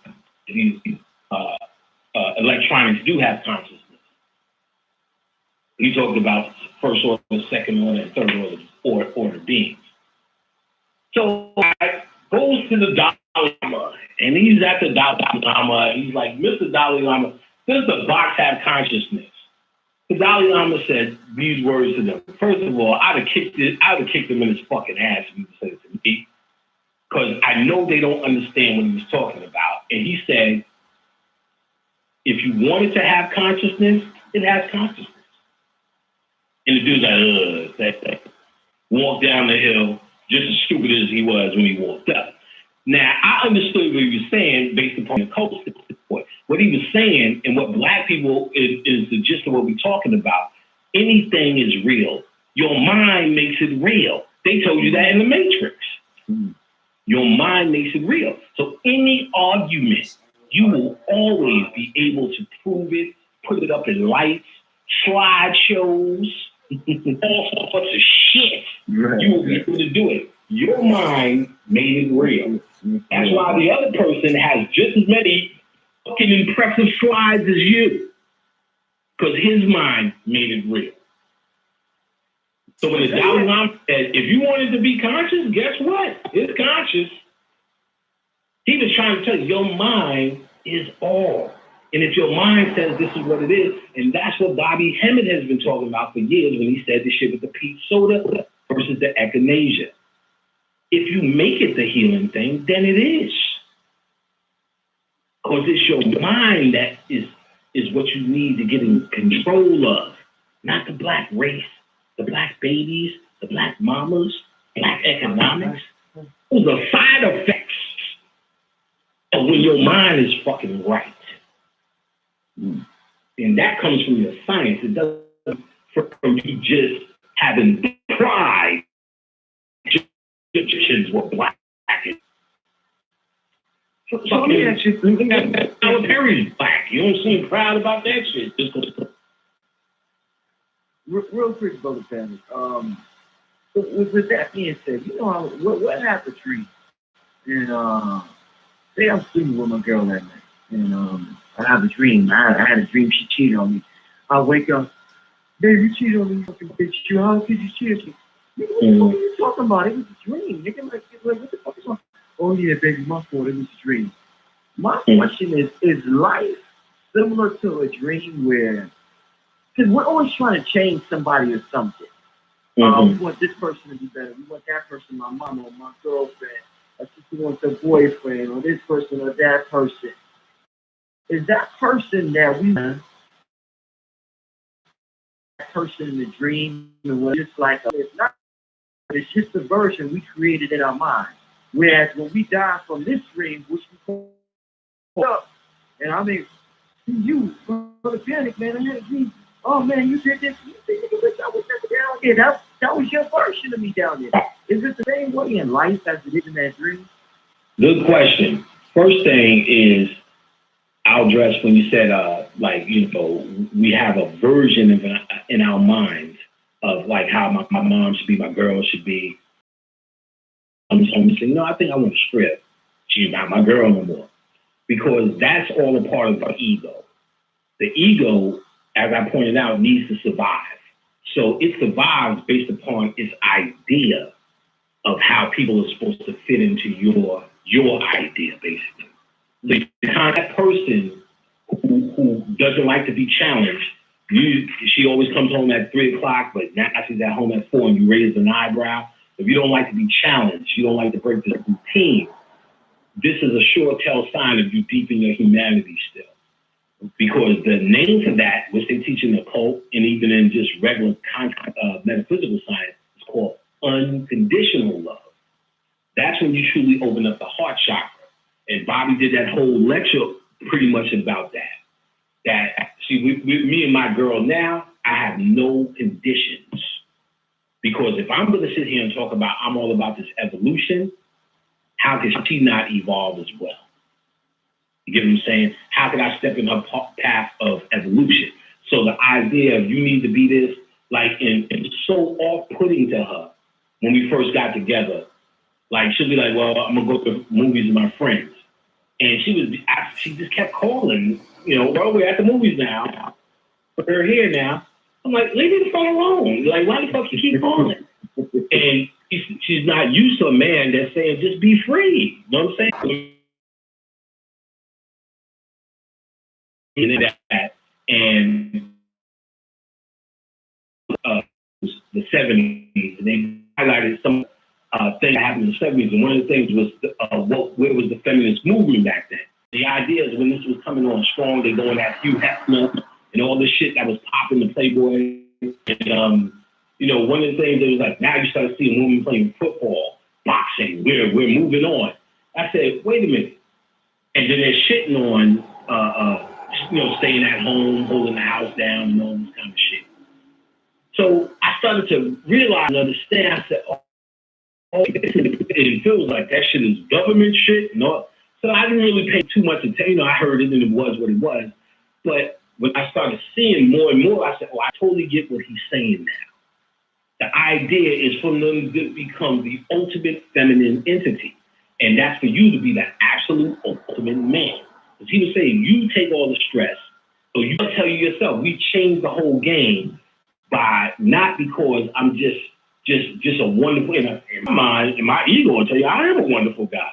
But that's not what's really going to do it. Because each wonderful guy, if you push the wrong psychological buttons based upon his trauma from his mama, his past girlfriends, and all the rest of that jazz, if you haven't dealt with that through your shock system, then no matter how nice I am, how sweet I am, how much that whoop-de-whoop I read in what you know shit, if I haven't done the work, then I'm just still a regular human. So of course the human shit comes out sometimes, you know what I'm saying? You know, nigga eat all your, you know, drink your last Snapple. You know what I mean? This happens. The overall thing that you're dealing with, things that most black people go through, is that's what you got to release yourself. I was talking about in the first love tape he did. But now, that comes through a cold word. Like I said, when you do a cold word,